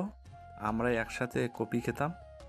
হ্যাঁ ভাইয়া, কত সুন্দর ছিল সেই দিনগুলো। ম্যাডাম, কফি খেলে তো পেট ভরে না। ফারহান ভাই, আপনি কি জানেন আমাদের ম্যাডাম কত ভালো পান্তা ভাত খায়? কাল রাতে উনি তো কাঁচা মরিচ দিয়ে এক গামলা ভাত শেষ করেছেন। আদিল, চুপ করুন। স্যারকেও সব বলতে হবে না। বলবো না কেন? স্যার জানুক আপনি কত সাধারণ। স্যার, আপনি কি জানেন অনামিকা ম্যাডাম তেলাপোকা দেখলে কেমন করে আমাকে জড়িয়ে ধরে চিৎকার করেন? ফারহানের মুখ কালো হয়ে গেল। অনামিকা টেবিলের নিচ দিয়ে আদিলের পায়ে একজোড়া লাথি মারলেন। আদিল উফ করে উঠল, কিন্তু হাসা থামালো না। মাঝরাতে হঠাৎ প্রচণ্ড বৃষ্টি শুরু হলো। পাহাড়ে ধসে বাংলোর যাওয়ার রাস্তা বন্ধ হয়ে গেল। বিদ্যুৎ চলে গেছে। বাংলোর কেয়ারটেকার জানালো আজ রাতে এখান থেকে বের হওয়া অসম্ভব। ফারহান তার রুমে চলে গেছে। অনামিকা আর আদিল লিভিং রুমে আটকা পড়ল। আদিল, আমি ভয় পাচ্ছি। এই অন্ধকারে যদি পাহাড় ধসে আমাদের উপর পড়ে? পাহাড় পড়বে না ম্যাডাম, আপনার ওই ফারহান ভাই পড়ার চান্স বেশি। উনি তো আপনার দিকে এমনভাবে তাকাচ্ছিলেন যেন আপনি বিরিয়ানির প্লেট। তুমি হিংসা করছো আদিল? ফারহান ভাই আমার অনেক পুরনো বন্ধু। বন্ধু না ছাই, আমি থাকতে অন্য কেউ আপনার দিকে তাকালে আমার ঘাড় আরও তেরা হয়ে যায়। মানে কি বললে? আদিল অনামিকার খুব কাছে গিয়ে বসলো। অন্ধকারের মধ্যে অনামিকা আদিলের হাতের ছোঁয়া অনুভব করলেন। আদিল এবার আর মজা করছে না, সে সিরিয়াস। ম্যাডাম, সত্যি করে বলুন তো, আপনি কি আমাকে সহ্য করতে পারেন না? সহ্য করতে না পারলে কি তোমাকে নিয়ে এখানে আসতাম? তুমি খুব জ্বালাও আদিল, কিন্তু তোমাকে ছাড়া অফিসটা একদম মরুভূমি লাগে। বলা যায় তুমি আমাদের জন্য একটা জোকার। হোয়াট? জোকার? শেষমেশ আমাকে জোকার বললেন? দাঁড়ান তবে দেখাচ্ছি জোকারগিরি। আদিল ধীরে ধীরে অনামিকার কাঁধে হাত রাখলো। অনামিকা এবার নিজেকে সরিয়ে নিলেন না। বৃষ্টির শব্দ আর অন্ধকারের মায়ায় তারা দুজনে আবার সেই স্টোররুমের রাতের মতো কাছাকাছি এলো। আদিল অনামিকার কপালে চুমু খেয়ে বলল, এই 7 দিন আমি আপনাকে ওই ফারহান থেকে দূরে রাখবো। আপনি শুধু আমার ম্যাজিস্ট্রেট। অনামিকার হুঁশ ফিরতেই সে চমকে ওঠে, আদিলকে দূরে সরায়। সকালবেলা ফারহান লিভিং রুমে এসে দেখলো আদিল আর অনামিকা একই চাদর মুড়ি দিয়ে সোফায় বসে আছে। আদিল ইচ্ছে করেই অনামিকার মাথায় হাত দিয়ে আছে। অনামিকা, এটা কি হচ্ছে? তোমরা সরকারি কাজে এসেছো নাকি হানিমুনে? আরে ফারহান ভাই, গুড মর্নিং। আমরা তো সারা রাত তৌকির তালুকদারের ইনভেস্টিগেশন করলাম। ম্যাডাম একটু টায়ার্ড, তাই আমার কাঁধে মাথা রাখছেন। আপনার হিংসে হচ্ছে নাকি? অনামিকা ধরপড় করে ওঠে। না না ফারহান ভাই, আদিল আসলে মিথ্যা বলছে। ও জাস্ট আমাকে পাহারা দিচ্ছিল। কাকে লম্পট বললেন? ফারহান সাহেব, আপনার ওই চকচকে ইয়ানোগিরি আমি 1 মিনিটে কাদার মধ্যে মিশিয়ে দেব। আপনি তো কাল রাতে চুপি চুপি ম্যাডামের রুমের দরজার সামনে গিয়েছিলেন, আমি দেখেছি। আদিল ফারহানের কলার ধরলো। মকবুল দৌড়ে এসে তাদের সরালো। অনামিকা মাঝখানে পড়ে কান্নাকাটি শুরু করলেন। থামুন আপনারা, আমি আর এখানে এক মুহূর্তও থাকবো না। মকবুল, গাড়ি বের করো। গাড়ি তো যাবে না ম্যাডাম, রাস্তা তো বন্ধ। আমাদের এখন হেঁটেই পাহাড়ি পথ পার হতে হবে। ফারহান ভাই, আপনি কি আমাদের সাথে আসবেন নাকি এসি রুমে বসে লিপস্টিক ঘষবেন? পাহাড়ে কর্দমাক্ত পথে শুরু হলো আদিল আর অনামিকার পদযাত্রা। ফারহান পেছনে রাগে ফুঁসছে। পাহাড় ধসে রাস্তা বন্ধ। ফারহানের ওপর রাগ করে অনামিকা ম্যাডাম জঙ্গল দিয়ে শর্টকাটে নিচে নামার সিদ্ধান্ত নিলেন। সাথে আছে সেই আপদ আদিল আর লটবহর হাতে মকবুল। কিন্তু বনের গহীনে গিয়ে তারা যা শুরু করলেন তাতে বনের পশুদেরও কান ছালাফালা হওয়ার উপক্রম। অনামিকা হাতে একটা ডিজিটাল ম্যাপ নিয়ে ডানে বামে ঘুরছেন। আদিল একটা লাঠি দিয়ে মাকড়সার জাল সরাচ্ছে আর শীষ দিচ্ছে। উফ, জিপিএস কাজ করছে না কেন? আদিল, আপনি কি ম্যাপ বুঝতে পারেন? ম্যাপ দিয়ে কি জঙ্গল চেনা যায় ম্যাডাম? জঙ্গল চিনতে হলে বন্য হতে হয়। আপনার এই ডিজিটাল ম্যাপ তো আপনার মেজাজের মতো সবসময় রং সিগন্যাল দেয়। আমার মনে হয় আমরা এখন উত্তর দিকে না গিয়ে সোজা সাপের গর্তের দিকে যাচ্ছি। বেশি ফাজলামি করবেন না, আমি ম্যাপ অনুযায়ী হাঁটছি। সিরাজ সাহেব বলেছিলেন এই পথ দিয়ে গেলেই সদরের রাস্তা পাওয়া যাবে। সিরাজ সাহেব তো অফিসের এসিতে বসে আইনের ধারা মুখস্থ করে, উনি কি জঙ্গল চেনে? মকবুল ভাই, তুমি কি কিছু বুঝতেছো? ভাই সাহেব, আমি শুধু এইটা বুঝতেছি যে আমার কাঁধের এই ব্যাগের ওজন 10 কেজি। ম্যাডাম, আপনি কি ব্যাগের ভেতর ইট নিয়েছেন? চুপ করো মকবুল, ওটা আমার প্রয়োজনীয় ফাইল আর পাওয়ার ব্যাংক। হঠাৎ অনামিকার পা একটা বিশাল কাদার গর্তে ঢুকে গেল। জুতোটা গর্তের ভেতর আটকে গেছে। আদিল, আমার জুতো বের হচ্ছে না, টান দাও তো। টান দেব? ম্যাডাম, আমি কি আপনার চাকর? আপনি তো সিনিয়র ম্যাজিস্ট্রেট। আপনার পাওয়ার দিয়ে কাদার বিরুদ্ধে ওয়ারেন্ট জারি করুন, কাদার নিজেই আপনাকে ছেড়ে দেবে। আদিল চৌধুরী, আমি এখন হুকুম করছি জুতোটা বের করুন। এটা আমার অফিসিয়াল অর্ডার। অফিসিয়াল অর্ডার তো অফিসে চলে ম্যাডাম, এখানে বনের রাজা সিংহ, আর এই মুহূর্তে আমি হলাম আপনার উদ্ধারকর্তা। জুতো বের করতে হলে আমাকে বলতে হবে। আদিল ভাই, আপনি সেরা। অনামিকা রাগে হিল জুতোটা খুলে ফেলে। থাক, লাগবে না তোমার সাহায্য, আমি খালি পায়েই যাব। ম্যাজিস্ট্রেটের এখন এক পায়ে জুতো, অন্য পা খালি। আপনাকে একদম ওই সিনেমার ডাইনিদের মতো লাগছে। কিছু দূর যাওয়ার পর তারা একটা ঝুম চাষের জমিতে ঢুকে পড়ল। সেখানে বিশাল চেহারার সর্দার বোগাই তার দলবল নিয়ে রাস্তা আটকালো। তোরা কারা? আমাদের জমিতে অনুমতি ছাড়া কেন ঢুকেছিস? আমি জেলা ম্যাজিস্ট্রেট অনামিকা চৌধুরী, আমরা সরকারি কাজে এসেছি, রাস্তা ছাড়ুন। ম্যাজিস্ট্রেট কি জিনিস? আমাদের এখানেই শুধু সর্দারের আইন চলে, তোদের সাজা হবে। আদিল মাঝখান থেকে এগিয়ে গিয়ে বলে, সর্দার ভাই, রাগ করবেন না। এই যে মেয়েটাকে দেখছেন, ও আসলে আমার অ্যাসিস্ট্যান্ট। একটু পাগল টাইপের, নিজেকে ম্যাজিস্ট্রেট ভাবে। আপনি ওকে ধরবেন না, বরং আমাকে বলুন আপনার এখানে ভালো কোনো বন মুরগির রোস্ট পাওয়া যাবে? অনামিকা আদিলের দিকে তেড়ে গিয়ে বলে, আমি আপনার অ্যাসিস্ট্যান্ট? আদিল, তুমি কি পাগল হয়ে গেলে? সর্দার সাহেব, এই ছেলেটাকে এক্ষুনি অ্যারেস্ট করুন, ও সরকারি ফাইল চুরি করেছে। চুপ, তোরা দুজনেই ঝগড়াটে। তোদের এই গর্তের ভেতর সারা রাত বন্দি করে রাখবো। সর্দার তাদের একটা বড় গর্তের ভেতর আটকে রাখলো। মকবুল বাইরে বসে সর্দারের সাথে বহুল পানীয় খাচ্ছে আর আদিলের বদনাম করছে। সব আপনার জন্য। কেন আপনি সর্দারকে উল্টোপাল্টা কথা বললেন? আমি না বললে তো উনি আপনাকে ওখানেই শুটকি বানিয়ে ফেলতো। এখন এই গর্তে বসে মশা তাড়ান, আর আপনার ওই ইগোটা দিয়ে একটু আগুন জ্বালান তো দেখি, খুব শীত লাগছে। আমাকে ইগো নিয়ে কথা বলবেন না, আমার ইগো নিয়ে কথা বলবেন না। আপনি একটা আস্ত আনকালচার্ড লোক। আমার ফারহান ভাই থাকলে ঠিকই উদ্ধার করতো। ফারহান ভাই তো এখন ইউনো অফিসে বসে ল্যাভেন্ডার পারফিউম মাখছে, আর আমি আপনার সাথে এই ইঁদুরের গর্তে বসে আপনার বকা শুনছি। ফারহান তো আপনাকে দেখলে এখন চিনবেই না। আপনার মেকআপ তো কাদার সাথে মিশে এখন আলকাতরা হয়ে গেছে। হঠাৎ গর্তের দেওয়াল দিয়ে একটা বড় বন তেলাপোকা অনামিকার দিকে এলো। আদিল, ওটা মারো প্লিজ। মারবো কেন? ওটা তো বনের ম্যাজিস্ট্রেট, ও আপনার সাথে মিটিং করতে আসছে। ধরুন ওটাকে। অনামিকা ভয়ে আদিলের পেছনে গিয়ে লুকিয়ে বলে, মজা করো না আদিল, আমি সত্যিই ভয় পাচ্ছি। সরাও ওটাকে। ম্যাডাম, কাল রাতে তো খুব রোমান্টিক হওয়ার ট্রাই করছিলেন ফারহান ভাইয়ের সামনে, এখন আমার পেছনে লুকাইছেন কেন? যান, ফারহানকে ডাকুন। তুমি একটা জঘন্য ছেলে, আমি তোমাকে আজীবনের জন্য বরখাস্ত করব। রাত গভীর, মকবুল বাইরে নাক ডাকছে। আদিল তার পকেট থেকে একটা ছোট পেরেক বের করলো। ম্যাডাম শুনুন, আমি গর্তের দেয়াল বেয়ে উপরে উঠব, আপনি আমার কাঁধে পা দিয়ে উপরে উঠুন, কিন্তু সাবধান, আপনার ভারে যেন আমার হাড় না ভাঙে। আমি আপনার কাঁধে পা দেব? কখনোই না, এটা আমার প্রোটোকলের বিরুদ্ধে। প্রোটোকল দিয়ে কি গর্ত থেকে বের হওয়া যাবে? নতুবা কাল সকালে সর্দার আপনাকে তার পোষা ভালুকের সাথে বিয়ে দিয়ে দিবে, তখন প্রোটোকল নিয়ে বনের মধ্যে নেচে বেড়াবেন।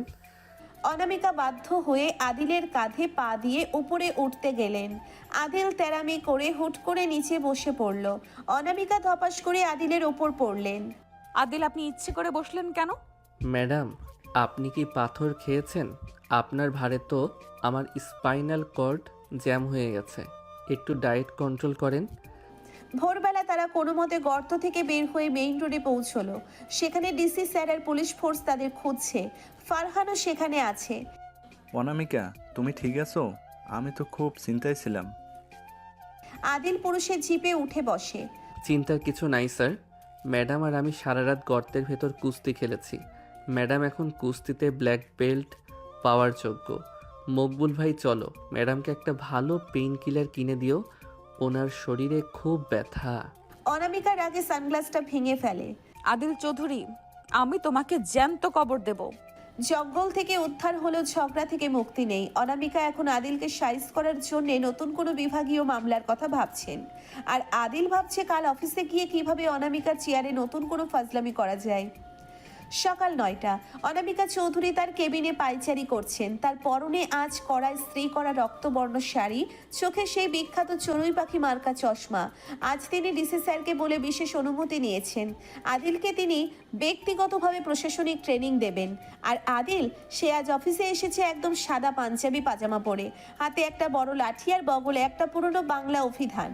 অনামিকা তার চেম্বারের দরজা ধাক্কা দিয়ে ঢুকলেন। আদিল তখন অনামিকার দামে রিভলভিং চেয়ারে উল্টো হয়ে বসে পা দুলাচ্ছে আর অভিধান পড়ছে। অনামিকা গগন বিদারী চিৎকার দিয়ে বলে, আদিল, আপনি আমার চেয়ারে উল্টো হয়ে বসে আছেন কেন? এটা কি সার্কাস প্যান্ডেল? আদিল খুব শান্তভাবে চশমার উপর দিয়ে তাকিয়ে বলে, ম্যাডাম, আপনি উচ্চস্বরে কথা বলে বায়ুমণ্ডলে শব্দ দূষণ করছেন। অভিধান অনুযায়ী ম্যাজিস্ট্রেট মানে হলো আইন রক্ষক, কিন্তু আপনি তো আইন ভাঙছেন। আর উল্টো হয়ে বসলে ব্রেইনে অক্সিজেন ভালো পৌঁছায়, আপনারও ট্রাই করা উচিত। আপনার ব্রেইনে অক্সিজেনের খুব অভাব। ফালতু কথা বন্ধ করুন। আজ থেকে আপনার 7 দিনের বিশেষ ডিউটি শুরু। এই 7 দিন আপনি কোনো ফাইল ধরবেন না, আপনি শুধু আমার ব্যাগ বহন করবেন, এবং আমি যেখানে যাব সেখানে আপনি আমার পেছনে পেছনে ছাতার মতো দাঁড়িয়ে থাকবেন। এটাই আপনার পানিশমেন্ট। ব্যাগ বহন করব? আমি কি আপনার কুলিগিরি করার জন্য বিসিএস দিয়েছি? ম্যাডাম, আপনার ব্যাগের ওজন যা, তাতে তো আমার মেরুদণ্ড বাঁকা হয়ে যাবে। আপনার ব্যাগে কি ইট পাথর থাকে নাকি লোহা লক্কর? আমার ব্যাগে আমার ফাইল থাকে। এখন ব্যাগটা নিন এবং সোজা আমার পেছনে হাঁটুন। আমরা এখন লোকাল মার্কেটে ভেজাল বিরোধী অভিযানে যাব। অনামিকা মেজাজ নিয়ে বাজারের মধ্যে হাঁটছেন। আদিল তার পেছনে ব্যাগটা এক কাঁধে ঝুলিয়ে অন্য হাতে একটা কাঁচা মূলা চিবুচ্ছে। মকবুল আর পুলিশ ফোর্স পেছনে। অনামিকা এক মাছ বিক্রেতাকে ধরে, এই যে মিয়া, আপনার মাছে ফরমালিন কেন? মিটার তো লাল হয়ে গেছে।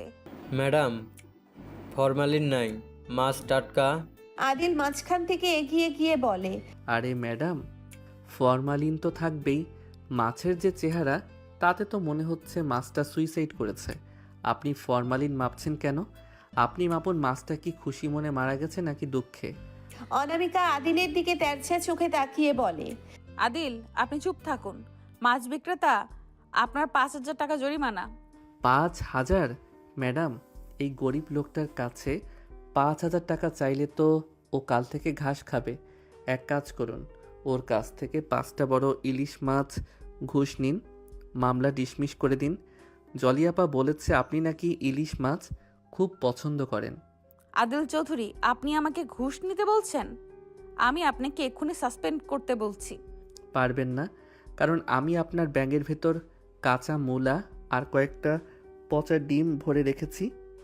আমাকে বের করে দিলে ওই পচা ডিমের গন্ধ সামলাবে কে? মার্কেটে তখন প্রচন্ড রোদ। অনামিকা ঘামছেন, তার কপালে বিন্দু বিন্দু ঘাম জমে কাজল ধুয়ে যাচ্ছে। আদিল সেটা লক্ষ্য করলো। সে হঠাৎ করে তার গলার গামছাটা দিয়ে অনামিকার কপাল মুছে দিতে গেল। আমি আপনাকে এক্ষুনি সাসপেন্ড করতে পারি। আদিল, এটা কি করছেন? অসভ্যতা করবেন না। আরে ম্যাডাম, অসভ্যতা না, আপনার কপালে কাজলের নদী বইছে। এই অবস্থায় লোকজন দেখলে ভাববে আমি আপনাকে মেরেছি। স্থির থাকুন তো। আদিল খুব মনোযোগ দিয়ে অনামিকার কপাল আর গাল মুছে দিল। অনামিকা থমকে গেলেন। আদিলের হাতের ছোঁয়ায় কেন জানি তার রাগটা মুহূর্তের জন্য উধাও হয়ে গেল। কিন্তু তখনই আদিল তেরামি শুরু করলো। এখন ঠিক আছে, আপনাকে এখন একদম সেই সিনেমার পেতনি থেকে মানুষের মতো লাগছে। বেশি ঘামবেন না ম্যাডাম, আপনার মেকআপের খরচ তো সরকারি ফান্ডে নেই। অনামিকা রাগ করে আদিলের হাত সরিয়ে দিয়ে বলে, সরুন, আপনাকে সেবা করতে হবে না, ব্যাগটা দিন। অফিসে ফেরার সময় লিফটে চড়লেন তারা। বরাবরের মতো লিফট আবার মাঝপথে আটকে গেল। অনামিকার মুখ ফ্যাকাশে হয়ে গেল। আবার? আদিল, এই লিফট কি শুধু আমাদের দেখলেই থামে? লাইট বন্ধ হয়ে যাচ্ছে কেন? ম্যাডাম, লিফট বুঝতে পেরেছে আমরা দুজনেই চরম তেরা। ও চাচ্ছে আমাদের মধ্যে একটা ফয়সালা হোক। ভয় পাবেন না, তেলাপোকা আসলে আমি আবার আপনাকে জড়িয়ে ধরবো। অনামিকা ভয়ে আদিলের হাত চেপে ধরে। আদিল প্লিজ, মজা করুন, আমার দম বন্ধ লাগছে। দম বন্ধ লাগছে কারণ আপনি সারাক্ষণ রাগে ফুঁসতে থাকেন। একটু লম্বা নিঃশ্বাস নিন আর শুনুন, ওই ফারহান ভাই কিন্তু আপনার জন্য একদম পারফেক্ট না। এখন ফারহান ভাই কোত্থেকে এলো? আমি ফারহান ভাইয়ের কথা ভাবছি না। কি ভাবছেন না? তাহলে আজ সকালে ওনার দেওয়া চকলেটটা ব্যাগে কেন রাখলেন? ওটা আমি বের করে মকবুলকে খাইয়ে দিয়েছি। চকলেট খেলে সুগার বাড়বে, আর সুগার বাড়লে আপনার রাগ বাড়বে। আমি আপনার ভালো চাই ম্যাডাম। তুমি আমার চকলেট মকবুলকে দিয়েছো? তুমি জানো না ওটা কত দামি ছিল? দামি মানে? আমার ভালোবাসার চেয়েও দামি? থুরি, আমার ঝগড়ার চেয়েও দামি? You just unbelievable. রাত 8টা, অফিসে কেউ নেই। অনামিকা আর আদিল কাজ করছেন। হঠাৎ আদিল টেবিলের ওপর থেকে ধপাস করে পড়ে গেল। অনামিকা দৌড়ে এলেন। আদিল, কি হয়েছে? আদিল, কথা বলো। আদিল চোখ মেলে ডাব ডাব করে তাকিয়ে থাকে। আপনি কে? আমি কোথায়? আমার নাম কি তৌকির তালুকদার? অনামিকা ভয়ে কাঁপতে কাঁপতে বলে, আদিল, এটা কি বলছো? তুমি কি আমাকে চিনতে পারছো না? আমি অনামিকা। অনামিকা? আপনি কি আমার কাজের বুয়া নাকি আমার পিয়ন? আপনাকে দেখে তো মনে হচ্ছে আপনি আমার সাথে অনেক খারাপ ব্যবহার করেন। অনামিকা কান্নাকাটি শুরু করে। আমি আর তোমাকে বকবো না, প্লিজ চিনে নাও, আমি অনামিকা ম্যাডাম। আদিল উঠে বসে মুচকে হেসে বলে, হা হা হা, ম্যাডাম আপনি তো খুব ইমোশনাল। আপনার চোখে জল দেখে খুব শান্তি পেলাম। আমি আসলে চেক করছিলাম আপনি আমাকে ভালোবাসেন কিনা, মানে ঝগড়া করার মানুষটা হারিয়ে গেলে আপনার কষ্ট হয় কিনা। অনামিকার রাগে হাতের ডাস্টার দিয়ে আদিলকে মারতে শুরু করলেন। শয়তান পাষণ্ড, তুমি আমার সাথে ফাজলামি করছো? আমি ভেবেছিলাম তোমার ব্রেন ড্যামেজ হয়েছে। ব্রেইন ড্যামেজ তো আপনার হয়েছে ম্যাডাম। আপনি তো আমাকে রিমান্ডে নিতে চেয়েছিলেন, এখন নিজেই রিমান্ডে পড়ে গেলেন।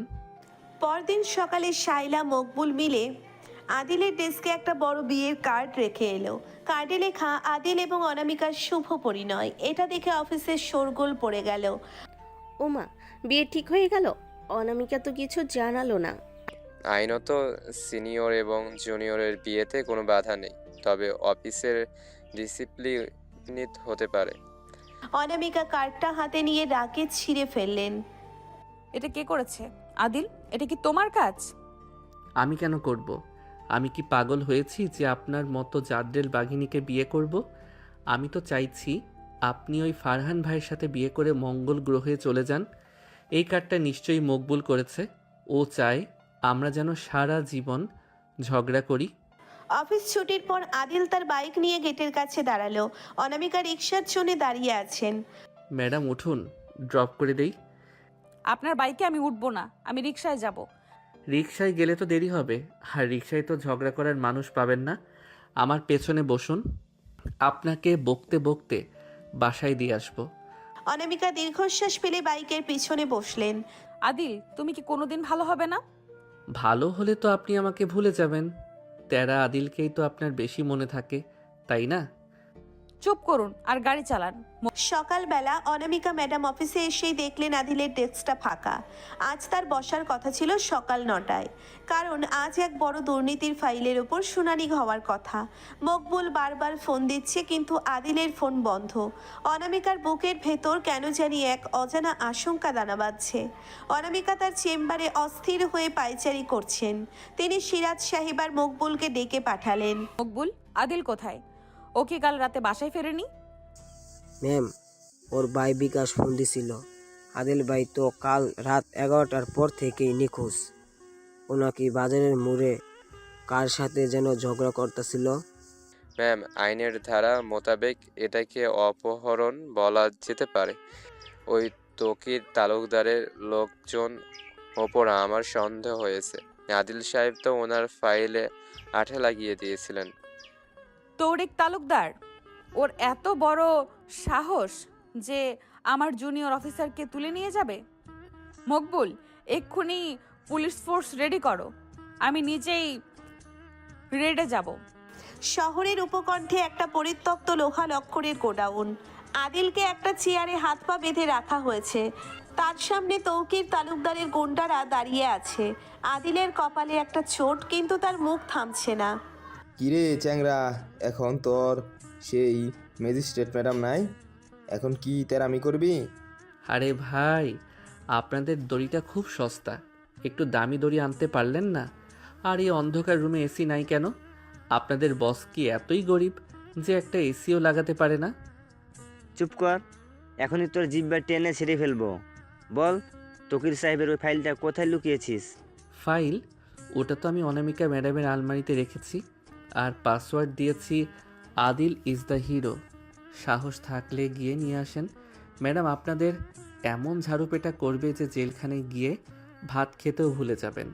হঠাৎ গোডাউনের দরজা লাথি মেরে ভেঙে পড়ল। অনামিকা ম্যাডাম তার হাতে একটা লাঠি আর পেছনে এক ঝাঁক পুলিশ নিয়ে হাজির। অনামিকা আজ ইউনিফর্মে নেই, কিন্তু তার চোখ দিয়ে আগুন বের হচ্ছে। খবরদার, একজনও নড়বেন না। তৌরিকের চামচারা, তোমাদের সময় শেষ। পুলিশ গুন্ডাদের ধরে ফেলল। অনামিকা দৌড়ে আদিলের কাছে গেলেন। আদিলের কপালে রক্ত দেখে অনামিকার চোখ দিয়ে টপ টপ করে জল পড়তে লাগলো। অনামিকা আদিলের বাঁধন খুলতে খুলতে বলে, আদিল, তুমি ঠিক আছো? আমি তোমাকে বলেছিলাম না একা একা বাজারে যেও না। আদিল বাঁধন মুক্ত হয়ে হাত ঝাড়তে ঝাড়তে বলল, ম্যাডাম, আপনি এত দেরি করলেন কেন? আমি তো ভাবলাম আপনি ওই ফারহান ভাইয়ের সাথে লাঞ্চ করতে গেছেন। আপনার কাজল তো আবার লেপটে গেছে, একদম সেই স্টোর রুমে রাতের মতো লাগছে। অনামিকার রাগে আদিলের কাঁধে এক থাপ্পড় দিয়ে বলে, অসভ্য, এই অবস্থায় তুমি ইয়ার্কি করছো? আমি কত ভয় পেয়েছিলাম জানো? পুলিশ গুন্ডাদের নিয়ে চলে গেছে। অনামিকা আর আদিল জিপের পেছনের সিটে। অনামিকা নিজের হ্যান্ডব্যাগ থেকে ফার্স্ট এইড বক্স বের করলেন। তিনি তুলা দিয়ে আদিলের কপাল পরিষ্কার করছেন। একটু সহ্য করো আদিল, এটা একটু জ্বলবে। উফ ম্যাডাম, আসতে আপনি কি ম্যাজিস্ট্রেট নাকি কসাই? এত জোরে ঘষছেন কেন? আমার তো মনে হচ্ছে আপনার এই তুলা ড্রেসিংয়ের চেয়ে আপনার ঝগড়া সহ্য করা সহজ ছিল। চুপ করো তো, একটুও নড়বে না। অনামিকা খুব কাছে ঝুঁকে আদিলের কপালে ব্যান্ডেজ করে দিচ্ছেন। আদিল স্থির হয়ে অনামিকার মুখের দিকে তাকিয়ে আছে। অনামিকার নিঃশ্বাস আদিলের গালে লাগছে। আদিলের কেন জানি আজ আর তেরামি করতে ইচ্ছে করছে না। সে চুপচাপ অনামিকার এই সেবা উপভোগ করছে। ম্যাডাম, আপনি কি আমার জন্য সত্যিই কেঁদেছিলেন? অনামিকা মুখ ঘুরিয়ে নিয়ে বলে, কে বলেছে কেঁদেছি? ধুলোবালি ঢুকেছিল চোখে। আর আমার জুনিয়র অফিসার নিখোঁজ হলে তো ইনভেস্টিগেশন করতেই হয়। হ্যাঁ, ইনভেস্টিগেশন তো করবেনই, কিন্তু চোখের জল তো আর আইনের ধারায় পড়ে না। স্বীকার করুন না যে আপনি আমাকে মিস করছিলেন। মিস করব কেন? তুমি না থাকলে অফিস কত শান্ত থাকে তা তুমি জানো না? অফিসে পৌঁছানো মাত্রই মকবুল, শাইলা আর জলিয়াপা তাদের ঘিরে ধরলো। মকবুল আদিলের গলায় একটা গাঁদা ফুলের মালা পরিয়ে দিল। ভাইয়া, আপনি তো ভাগের মুখ থেকে ফিরে আসছেন। আজকের খুশিতে আমি সবাইকে চা খাওয়াবো। আরে চা দিয়ে কি হবে? অনামিকা তো আজ বীর বিক্রমের মতো আদিলকে উদ্ধার করেছে। আদিল ভাই, এখন কি বিয়ের ডেটটা ফাইনাল করব? জলিয়াপা, বিয়ে তো হবেই, তবে কোণে তো আগে রাজি হতে হবে। ম্যাডাম তো এখনও তেলাপোকা দেখলেই আমার পেছনে লুকান। উনি সংসার সামলাবেন কিভাবে? সারাদিন তো আমাকেই রান্না করতে হবে। অনামিকা নিজের কেবিনে ঢুকতে ঢুকতে বলে, আদিল চৌধুরী, 7 দিনের জন্য আপনাকে সাসপেন্ড করা হলো। যান বাসায় গিয়ে বিশ্রাম নিন আর আপনার ওই তেরা মাথা ঠান্ডা করুন। সাসপেন্ড? ম্যাডাম, এটা তো পুরস্কার। 7 দিন আমি বাসায় শুয়ে শুয়ে মুভি দেখবো আর আপনার রাগী মুখের কথা ভেবে হাসবো। মকবুল ভাই, চলো আজ আমরা বিরিয়ানি খাবো। রাত 12টা। অনামিকা বিছানায় শুয়ে ভাবছেন। আদিলের সেই হাসি হাসি মুখ আর বিপদের সময়ও তার তেরামিগুলো অনামিকার মনে পড়ছে। তিনি আদিলকে একটা মেসেজ দিলেন, ওষুধ খেয়েছো? 1 মিনিট পরে আদিলের রিপ্লাই এলো, না ম্যাডাম, আপনার বকা না শুনলে তো আমার হজম হয় না। ওষুধ খেয়ে কি হবে? আপনি কি কাল সকালে আমার জন্য সুজি রান্না করে আনবেন? স্বপ্ন দেখো, কাল অফিসে এসে স্টোররুম পরিষ্কার করবে।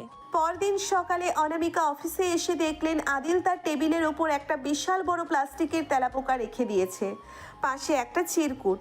ম্যাডাম, কাল তো আপনাকে বীর মনে হয়েছিল, দেখি আজ তেলাপোকা দেখে আপনি কত জোরে চিৎকার করেন। আদিল! পুরো অফিস অনামিকার চিৎকারে কেঁপে উঠল। আদিল তখন দরজার আড়ালে দাঁড়িয়ে পেট চেপে হাসছে। আদিল আর অনামিকার এই টম অ্যান্ড জেরি ঝগড়া। এখন সকাল 10টা। অনামিকা ম্যাডাম গত রাতে সেই উদ্ধার অভিযানের ক্লান্তি কাটিয়ে অফিসে এসেছেন।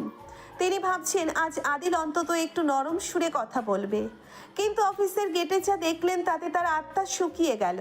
আদিল একটা রিক্সা থেকে নামছে আর তার সাথে নামছেন একজন জাদরেল মহিলা, যিনি হাতে একটা বড় টিফিন ক্যারিয়ার আর অন্য হাতে একটা পাটের ব্যাগ নিয়ে বীর দর্পে হাঁটছেন। তিনি আর কেউ নন, আদিলদের বাড়ির সর্বে সর্বা রহিমা খালা। পেছনে আদিলের মা, যিনি খুব নিরীহ মুখে চারপাশ দেখছেন।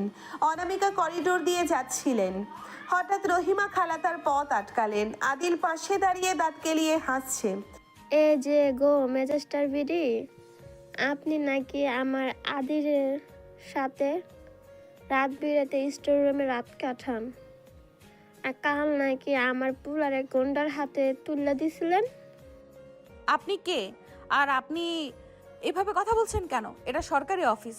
ম্যাডাম, পরিচয় করিয়ে দেই, ইনি হলেন আমাদের পাড়ার সুপ্রিম কোর্ট রহিমা খালা। আর পেছনে আমার আম্মা।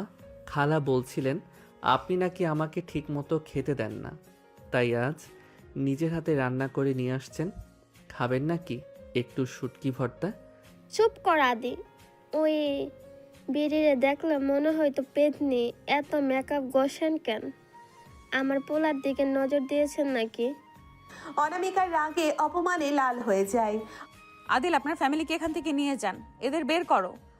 ম্যাম, আমি কেমনে বের করবো? রহিমা খালা তো আমার চিনে।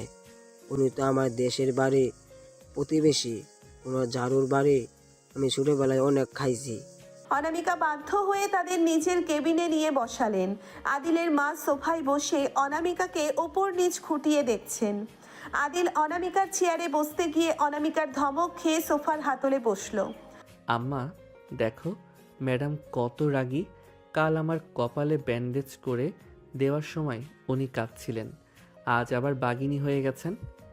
আহ, কাঁদবে না কেন? আমার ছেলেটা তো হীরের টুকরো। তা মা অনামিকা, তুমি কি রান্না জানো? আমার আদিল কিন্তু ইলিশ মাছের ঝোল ছাড়া ভাত খেতে পারে না। খালাম্মা, আমি এখানে চাকরি করি, রান্না করতে আসিনি। আর আদিল আপনার হীরের টুকরো হতে পারে, কিন্তু অফিসের জন্য ও একটা আস্ত পাথরের টুকরো, যাকে সরানো যায় না, আবার সইতেও পারি না। রহিমা খালা টিফিন ক্যারিয়ার খুলে টেবিলের ওপর রাখলেন। এলন শুটকির ভর্তা আর লাল চালের ভাত। আদি কইছে আপনি নাকি সারাদিন না খায়া ঝগড়া করেন, এগুলা খান বুদ্ধি খুলবে। আর শুনেন, আমার আদিরে যদি আর একবার স্টোররুমে আটকে রাখেন তবে আমি আপনার এই অফিসে চেয়ারে গুগল ল্যাপটে দিয়ে যাবো। অফিসের বড় বড় ফাইল সরিয়ে আদিলের আর রহিমা খালা মিলে অনামিকার টেবিলটাকেই ডাইনিং টেবিল বানিয়ে ফেলল। সিরাজ সাহেব আর জলি আপা দরজায় উকি দিচ্ছেন। ম্যাম, আইনের ধারা অনুযায়ী অফিসের টেবিলে শুটকি ভর্তা খাওয়া তো সম্পূর্ণ নিষেধ। সিরাজ সাহেব, ধারা বাদ দেন, এক লোকমা খেয়ে দেখেন, আপনার ওই আইনের বইয়ের ধুলো পরিষ্কার হয়ে যাবে। ম্যাডাম, আপনিও মুখ খুলুন, আমি লোকমা তুলে দিচ্ছি। খবরদার আদিল, আমার গায়ে হাত দেবেন না। আমি আপনার ওই পচা গন্ধওয়ালা খাবার খাবো না। পচা গন্ধ?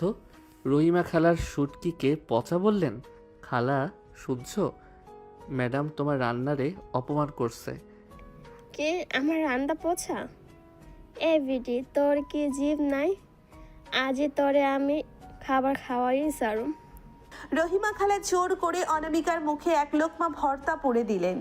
অনামিকা ঝালের চোটে লাফালাফি শুরু করলেন। আদিল তাড়াতাড়ি পানির গ্লাস নিয়ে এসে অনামিকার মুখে ধরল। ম্যাডাম, ঝাল লাগছে? এই তো, এখন আপনার চেহারাটা একদম অরিজিনাল লাগছে। রাগলে আর ঝাল লাগলে আপনার ডাকটা যেভাবে কাঁপে, ওটা কিন্তু দেখার মতো। ঠিক সেই মুহূর্তেই ফারহান ফুল হাতে অনামিকার রুমে ঢুকলো। সে এই পারিবারিক অবস্থা দেখে হতভম্ব। আদিল উঠে দাঁড়িয়ে ফারহানের কাঁধে হাত দিয়ে বলে, আরে ফারহান ভাই, আপনি ভুল সময় আসছেন। আমরা এখন ফ্যামিলি মিটিং করছি। ইনি আমার আম্মা, আর ইনি আমার হবু শাশুড়ির প্রতিনিধি রহিমা খালা। আপনি কি ভর্তা খাবেন? হবু শাশুড়ি? অনামিকা, আদিল কি বলছে এসব? ফারহান ভাই, বিশ্বাস করুন, ও মিথ্যা বলছে। ও পাগল হয়ে গেছে। এ লম্বা চিকড়াটা কে রে আদি? দেখতে তো তাল গাছের মতো। ওর লগে কি ম্যাজিস্ট্রেটের বিয়ে ঠিক করছে? না খালা, উনি তো শুধু স্বপ্ন দেখেন। আপনি ইউএনও সাহেবকে একটা কাঁচামরিচ দেন তো, ওনার মেজাজ খুব ঠান্ডা। রহিমা খালা হঠাৎ অনামিকার হাত ধরলেন। আদিল তখন দরজার কাছে দাঁড়িয়ে ভিডিও করছে। শোনো মা, আমার আদি তেরা হতে পারে, কিন্তু দিলটা খুব খাঁটি। আপনি যদি রাজি থাকেন তবে আমার আজ কথা পাকা করতে পারে। সরকারি ম্যাজিস্ট্রেটরা আমাদের ঘরে আনলে তো পুরা। খালা প্লিজ থামুন। আমি আদিলকে বিয়ে করব না। আমি বিষ খাবো, তবু এই ছেলের মুখ দেখব না। আর আপনারা কেবিনে এসে গেছেন এইসব বলতে? ম্যাডাম, বিষ খাওয়ার দরকার নাই। আপনি কাল রাতে তো ঠিকই আমার কপালে হাত রেখে ফিসফিস করে বলছিলেন, আদিল তোমার কিছু হলে আমি বাঁচব না। এখন আম্মার সামনে নাটক করছেন কেন? আদিল চৌধুরী, আমি কখন এটা বললাম? আপনি ডাহা মিথ্যাবাদী। আম্মা দেখো, ম্যাডাম লজ্জা পেয়ে অস্বীকার করছে। কাল রাতে ওনার চোখের জল আমার শার্ট ভিজিয়ে দিয়েছিল। চাইলে ল্যাবে নিয়ে টেস্ট করতে পারেন। বিকালবেলা রহিমা খালা আর আদিলের মা বিদায় নিচ্ছেন। পুরো অফিস এখন জানে অনামিকা আর আদিলের গোপন প্রণয় আছে, যা রহিমা খালা রাষ্ট্র করে দিয়েছেন। কিন্তু আসলে এখনো এমন কিছু না। অনামিকা, মিষ্টি কিন্তু আমাদের পাওনা। আদিল ভাই তো তোমার জন্য ফ্যামিলি নিয়ে চলে এলো। ম্যাম, শুটকির গন্ধ তো এখনো কেবিনে রয়ে গেছে। আমি কি পারফিউম স্প্রে করব? অনামিকা মাথায় হাত দিয়ে নিজের চেয়ারে বসে পড়লেন। আদিল, আমি তোমাকে আজ চাকরি থেকে ইস্তফা দিতে বাধ্য করব। তুমি আমার জীবনটা নরক বানিয়ে দিয়েছো। আদিল দরজার আড়ালে মুখ বাড়িয়ে বলে, ম্যাডাম, নরক না, আমি আপনার জীবনটা স্পাইসি বানিয়েছি।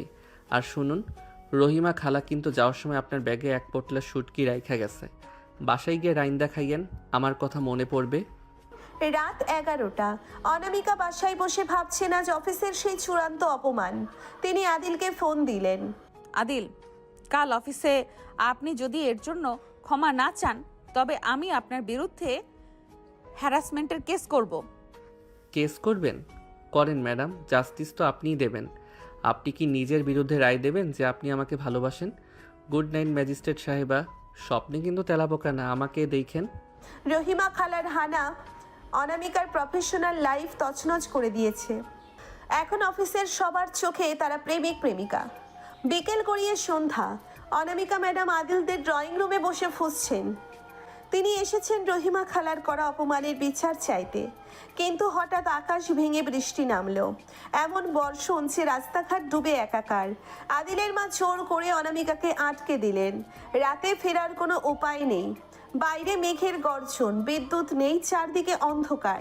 আদিলের মা মোমবাতি জ্বালিয়ে অনামিকাকে আদিলের রুমে দিয়ে গেলেন। মা অনামিকা, মেহমানখানায় পানি পড়েছে, তুমি আজ আদিলের ওই রুমে থাকো। আদিল নিচের সোফায় শুয়ে পড়বে, তুমি ভেজা কাপড়গুলো পাল্টে নাও, নতুবা জ্বর আসবে। খালাম্মা, আমি এখানে থাকবো আর এই অশুভ ছেলেটার রুমে? আদিল দরজায় হেলান দিয়ে বলে, ম্যাডাম, আমার রুম তো আপনার অফিসের স্টোর রুমের চেয়ে অনেক বেশি লাক্সারিয়াস, আর আমি তো আপনার ব্যক্তিগত বডিগার্ড, ভয় পাওয়ার কিছু নেই। এই নিন আমার একটা বড় টি শার্ট আর পাজামা, আপাতত এগুলোই পরুন। আদিল ঘর থেকে বের হয়ে গেল। অনামিকা দরজা বন্ধ করে তার ভিজে শাড়িটা ছাড়লেন। আয়নার সামনে দাঁড়িয়ে তিনি আদিলের দেওয়া ঢিলেঢালা সাদা টি শার্টটা পরলেন। টি শার্ট তার উড়ু পর্যন্ত নামানো, তার ভিজে চুল দিয়ে টপ টপ করে জল পড়ছে। হঠাৎ করে আদিল দরজা ধাক্কা দিয়ে ভেতরে ঢুকলো। সে জানতো না অনামিকা কাপড় পাল্টে ফেলেছেন। ম্যাডাম, মোমবাতিটা নিতে আসছিলাম। আদিল থমকে গেল। অনামিকার সাদা টি শার্ট ভেজা শরীরের সাথে লেপ্টে আছে, তার ফর্সা উড়ুয়ার উন্মুক্ত কাঁধের উপর দিয়ে জল গড়িয়ে পড়ছে। অন্ধকারের মাঝে মোমবাতির আলোয় অনামিকাকে অপার্থিব সুন্দরী লাগছে। আদিলের বুকের ভেতরটা ধক করে উঠল। অনামিকা লজ্জায় জবথব হয়ে যায়। আদিল, তুমি নক না করে কেন ঢুকলে? বের হও এক্ষুনি। আমি তো জানতাম না, কিন্তু আপনাকে এই লুকে তো আগে দেখিনি ম্যাডাম। আপনি কি সত্যি সেই রাগী সিনিয়র ম্যাজিস্ট্রেট? রাত গভীর, বাইরে বৃষ্টির শব্দ এক অদ্ভুত মাদকতা তৈরি করেছে। সবাই ঘুমিয়ে পড়েছে। আদিল সোফায় শুয়েছিল, কিন্তু তার চোখে ঘুম নেই। সে আবার পা টিপে টিপে নিচের রুমের দরজায় এলো। দরজাটা আধা খোলা, ভেতরে অনামিকা অঘরে ঘুমুচ্ছেন। টি শার্টটা একটু উপরে উঠে গেছে, তার সুঠাম শরীর আর মসৃণ ত্বকের আভা আদিলের ভেতরের সবটুকু সংযম ধুলোয় মিশিয়ে দিল। আদিল ধীরে ধীরে বিছানার পাশে গিয়ে বসলো। অনামিকার তপ্ত নিঃশ্বাসের শব্দে ঘরটা গুমোট হয়ে আছে। ম্যাডাম, আপনি কি জানেন আপনি আমাকে কতটা পাগল করেছেন? আদিল তার হাত বাড়িয়ে অনামিকার কপালে জমে থাকা জলবিন্দু মুছে দিল। অনামিকা ঘুমের ঘোরে একটু নড়ে উঠলেন। আদিল আর নিজেকে ধরে রাখতে পারল না। সে অনামিকার ঘাড়ের কাছে নিজের মুখটা নিয়ে গেল। অনামিকার ঘুম ভেঙে গেল আদিলের উষ্ণ ছোঁয়ায়। তিনি প্রথমে চিৎকার করতে চেয়েছিলেন, কিন্তু আদিল তার ঠোঁটে হাত দিয়ে চেপে ধরল। আদিলের চোখে সেই তেরামি নেই, সেখানে আজ শুধু তৃষ্ণা। আদিল, এটা ভুল হচ্ছে, ছাড়ো আমাকে। ভুল না ম্যাডাম, এটাই সত্যি। আপনি আর আমি এই বৃষ্টির রাতে একা। আপনার ওই ম্যাজিস্ট্রেট ইগো আজ বৃষ্টির জলে ধুয়ে যাক। আদিল অনামিকার ঠোঁটে নিচের ঠোঁট মেলালো। অনামিকা প্রথমে বাধা দিলেও ধীরে ধীরে আদিলের বলিষ্ঠ আলিঙ্গনে নিজেকে সঁপে দিলেন। আদিলের হাত অনামিকার টি শার্টের নিচ দিয়ে তার পিঠের কোমলতা অনুভব করতে লাগলো। অনামিকা শিউরে উঠলেন। আদিল ধীরে ধীরে অনামিকার পুরো শরীরে নিজের অধিকার কায়েম করতে লাগলো। বিছানার ওপর দুই চিরশত্রু আজ এক নিবিড় আলিঙ্গনে আবদ্ধ। আদিল অনামিকার টি শার্টটা ধীরে ধীরে সরিয়ে দিল। অন্ধকারের মাঝে অনামিকার অর্ধনগ্ন দেহটি যেন এক ভাস্কর্য। আদিল তার ঠোঁট দিয়ে অনামিকার গলায়, কাঁধে আর বুকে ভালোবাসার চিহ্ন আঁকতে লাগলো। অনামিকা আদিলের চুলগুলো খামছে ধরলেন। তার মুখ দিয়ে এক অস্ফুট গোঙানি বের হয়ে এলো। বৃষ্টির ঝমঝমে শব্দের সাথে মিশে গেল তাদের দুই শরীরের ছন্দ। আদিল অনামিকার ভেতরে প্রবেশের সময় অনামিকা তাকে আরো শক্ত করে জড়িয়ে ধরলেন। দীর্ঘক্ষণ ধরে চলল সেই আদিম লড়াই, যেখানে কোনো ঝগড়া ছিল না কোনো অফিসের প্রোটোকল, ছিল শুধু দুই নরনারীর চরম আত্মসমর্পণ। আদিলের প্রতিটি পরশে অনামিকা এক অজানা স্বর্গের স্বাদ পেলেন। তারা একে অপরের নিঃশ্বাসে মিশে গেলেন। এক দীর্ঘ এবং চূড়ান্ত মিলনের পর দুজনেই ঘামে ভিজে একে অপরের বুকে মুখ রেখে শান্ত হলেন। ভোর 5টা, বৃষ্টি থেমে গেছে। জানালার ফাঁক দিয়ে চিলতে আলো ঘরে ঢুকেছে। অনামিকা আর আদিল একই চাদরের নিচে লেপ্টে শুয়ে আছেন। হঠাৎ অনামিকার হুঁশ ফিরল। তিনি নিজেকে এই অবস্থায় দেখে আটকে উঠলেন। অনামিকা আদিলকে ধাক্কা দিয়ে সরিয়ে, ওরে বাবারে আদিল, এটা কি করেছো তুমি? তুমি তুমি আমার সর্বনাশ করেছো। আদিল চোখ কচলাতে কচলাতে বলল, ম্যাডাম, সর্বনাশ তো আমরা দুজনেই করেছি, এখন আমাকে ধাক্কা দিচ্ছেন কেন? রাতে তো বেশ আদিল আদিল বলে ডাকছিলেন। অনামিকা কাঁদতে কাঁদতে নিজের কাপড় ঠিক করতে লাগলেন। আমি তোমার নামে কেস করব, তুমি আমাকে রেপ করেছো। কি রেপ? ম্যাডাম, ভিডিও রেকর্ডিং তো নাই, কিন্তু আমার পিঠের নখের দাগগুলো তো সাক্ষী দিচ্ছে যে আপনিও কম ছিলেন না। তেরামি বাদ দিন, এখন ভাবুন আম্মা দেখলে কি হবে? বের হও আমার সামনে থেকে, অসভ্য লম্পট। আমি ভাবতেও পারিনি তুমি এত নিচে নামবে। আমি নিচে নামলে আপনিও তো আমার সাথেই ছিলেন, এখন আবার সেই ম্যাজিস্ট্রেট গিরি শুরু করলেন? যান গিয়ে আয়নায় নিজের চেহারা দেখুন। আপনার ঠোঁটের ওই কামড়ের দাগটা কিন্তু আমি মুছতে পারবো না। বৃষ্টির রাতে সেই নিষিদ্ধ অধ্যায় অনামিকার আদিলের জীবনের সমীকরণ পুরোপুরি বদলে দিয়েছে। এখন আর তারা শুধু জুনিয়র সিনিয়র নয়। অনামিকা কি পারবে এই ঘটনা ভুলে অফিসের স্বাভাবিক থাকতে? আদিলের বাড়ি থেকে এক প্রকার পালিয়েই ফিরেছেন অনামিকা। তার ঠোঁটে কামড়ের দাগ, শরীরে আদিলের সেই আদিম স্পর্শের স্মৃতি, লজ্জায়, ঘেন্নায় আর এক অজানা আকর্ষণে তিনি কুঁকড়ে আছেন। সকালে অফিসে এসে তিনি অগ্নিশর্মা। অনামিকা তার কেবিনে বসে কলম কামড়াচ্ছেন, বারবার দরজার দিকে তাকাচ্ছেন, কিন্তু আদিল নেই। 9টা বেজে 10, 10টা বেজে 30, আদিল আসেনি। মকবুল, ওই তেরা ছেলেটা কোথায়? আদিল কেন এখনো আসেনি? ও কি সরকারি অফিসকে নিজের শ্বশুরবাড়ি মনে করেছে? ম্যাম, আদিল ভাই তো ফোন ধরতেছে না। আজ নাকি উনি আসবো না। শাইলা আফা কইল আদিল ভাইয়ের নাকি খুব মন খারাপ। অনামিকা, অফিসটা কেমন খা খা করছে না? আদিল না থাকলে তো হাসাহাসি করার কেউ নেই। ও তেরামি করে ঠিকই, কিন্তু ওর অনুপস্থিতিটা বড্ড বেশি লাগছে। খা খা করছে? আমার বুকটাই তো ফেটে যাচ্ছে। কেন ও আসেনি? ও কি আমাকে ঘৃণা করছে, নাকি ও অন্য কারো কাছে চলে গেছে? অনামিকা আর থাকতে পারলেন না। ফাইল ছুঁড়ে ফেলে গাড়ি নিয়ে সোজা ছুটলেন আদিলদের বাসায়। আদিলের মা তাকে দেখে অবাক। খালাম্মা, আদিল কোথায়? ও কি বাসায় আছে? না মা, ও সকালে একটা ব্যাগ নিয়ে বের হয়ে গেছে। ও যখন খুব বেশি কষ্ট পায় বা মন খারাপ থাকে, তখন ও শহরের শেষ প্রান্তে সেই পুরনো পরিত্যক্ত বাগান বাড়িতে চলে যায়। ওটা ওর বাবার আমলের বাড়ি, সেখানে কেউ থাকে না। অনামিকা আর এক মুহূর্ত দেরি করলেন না। বাইরে আবার মেঘ জমতে শুরু করেছে। তিনি গাড়ি ছোটালেন সেই নির্জন বাগান বাড়ির দিকে। শহরের এক কোনায় জরাজীর্ণ এক পুরনো দোতলা বাড়ি, চারদিকে জঙ্গল আর লতা গুল্ম। অনামিকা বাড়ি থেকে নামলেন, তখন ছমছম করে বৃষ্টি শুরু হয়েছে। তিনি ভিজে একাকার হয়ে বাড়ির ভেতরে ঢুকলেন। ধুলোমাখা এক বড় হলের কোনায় আদিল বসে আছে, হাতে একটা আধ খাওয়া সিগারেট। আদিল, তুমি এখানে কি করছো? অফিস ফেলে এই পুরো বাড়িতে কেন? আদিল চমকে উঠে তাকিয়ে আবার মুখ ফিরিয়ে নিল। আপনি এখানে কেন এসেছেন? ম্যাজিস্ট্রেট সাহেব কি এখন পরিত্যক্ত বাড়িতেও রেড দিতে আসেন? যান ফারহান সাহেবের কাছে, উনি নিশ্চয়ই আপনার জন্য অপেক্ষা করছেন। ফারহান গোল্লায় যাক, আমি তোমার জন্য এসেছি আদিল। আমি তোমাকে ছাড়া থাকতে পারছি না। থাকতে পারছেন না? কাল তো বলছিলেন আমি আপনার সর্বনাশ করেছি। আজ আবার কেন এসেছেন? আমি তো লম্পট, তাই না? অনামিকা আর সহ্য করতে পারলেন না। তিনি দৌড়ে গিয়ে আদিলকে চাপটে ধরলেন। তার ভিজে শরীরের হিমশীতল ছোঁয়া আদিলের তপ্ত বুকে লাগতেই আদিল কেঁপে উঠল। আমি তোমাকে ভালোবাসি আদিল, হ্যাঁ আমি ভালোবাসি।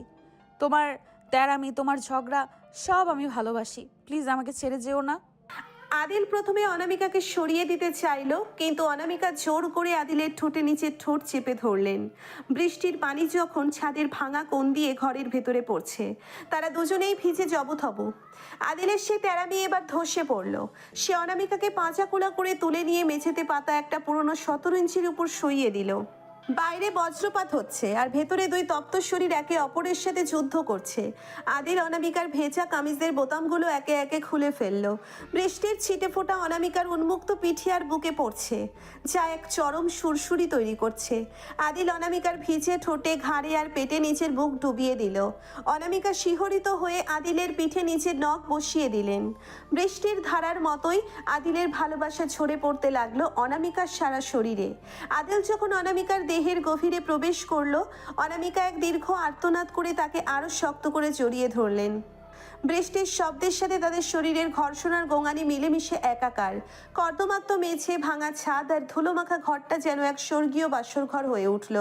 আদিল বারবার অনামিকার কানের কাছে বলছিল, তুমি তো শুধু আমার ম্যাজিস্ট্রেট সারা জীবনের জন্য। অনামিকা তার শরীরের প্রতিটি অনুপরামণু দিয়ে আদিলকে অনুভব করতে লাগলেন। দীর্ঘক্ষণ ধরে চলল সেই আদিম ও তৃপ্তিদায়ক মিলন। বৃষ্টির শীতলতায় তাদের শরীর আরো বেশি উত্তপ্ত হয়ে উঠছিল। চরম মুহূর্তের পর তারা দুজনেই পরিশ্রান্ত হয়ে একে অপরের বুকে মাথা রেখে শুয়ে রইলেন। আদিল, ভালোবাসি তোমাকে। ভালোবাসলে তো আবার ঝগড়া করা যাবে না ম্যাডাম? তেরামি না করলে কি আপনার আমার প্রতি মায়া আসতো? এখনো ফাজলামি, চলো বাসায় ফিরি। সকাল 10টা। অনামিকা আর আদিল একসাথে একই জিপ থেকে নামলেন। অনামিকার গলার কাছে একটা হালকা লালচে দাগ, আর আদিলের চোখে এক অদ্ভুত প্রশান্তি। অফিসের সিঁড়িতে মকবুল আর জলিয়াপা দাঁড়িয়েছিলেন। ওরে আল্লাহ রে, কাল তো দুজনই অফিস ফাঁকি দিলেন, আজ একসাথে। আপনাদের গায়ের জামা তো কুচকানো দেখা যায়। অনামিকা, কালকে বৃষ্টিটা মনে হয় খুব জাড্রেল ছিল, তাই না? তোমাদের চেহারাটা তো রোমাঞ্চে আবার ফুটে উঠেছে। আইনত পরকীয়া বা প্রেম দোষের কিছু না, কিন্তু অফিসের প্রোটোকল অনুযায়ী গলার ওই দাগটা একটু ঢেকে রাখলে ভালো হতো ম্যাম। অনামিকা লজ্জায় লাল হয়ে হাতের ফাইল দিয়ে মুখ ঢেকে দ্রুত কেবিনে ঢুকে পড়লেন। আদিল পেছনে দাঁড়িয়ে মকবুলকে একটা কাঁচা মরিচ দিয়ে বলল, মকবুল ভাই, আজকের ঝালটা অনেক বেশি, কারণ ম্যাডাম এখন আমার সরকারি অর্ধাঙ্গিনী। হা হা হা, তেরা জামাই একটা। তেরামিয়ার ঝগড়ার আড়ালে লুকানো সেই প্রেম অবশেষে জয়ী হলো।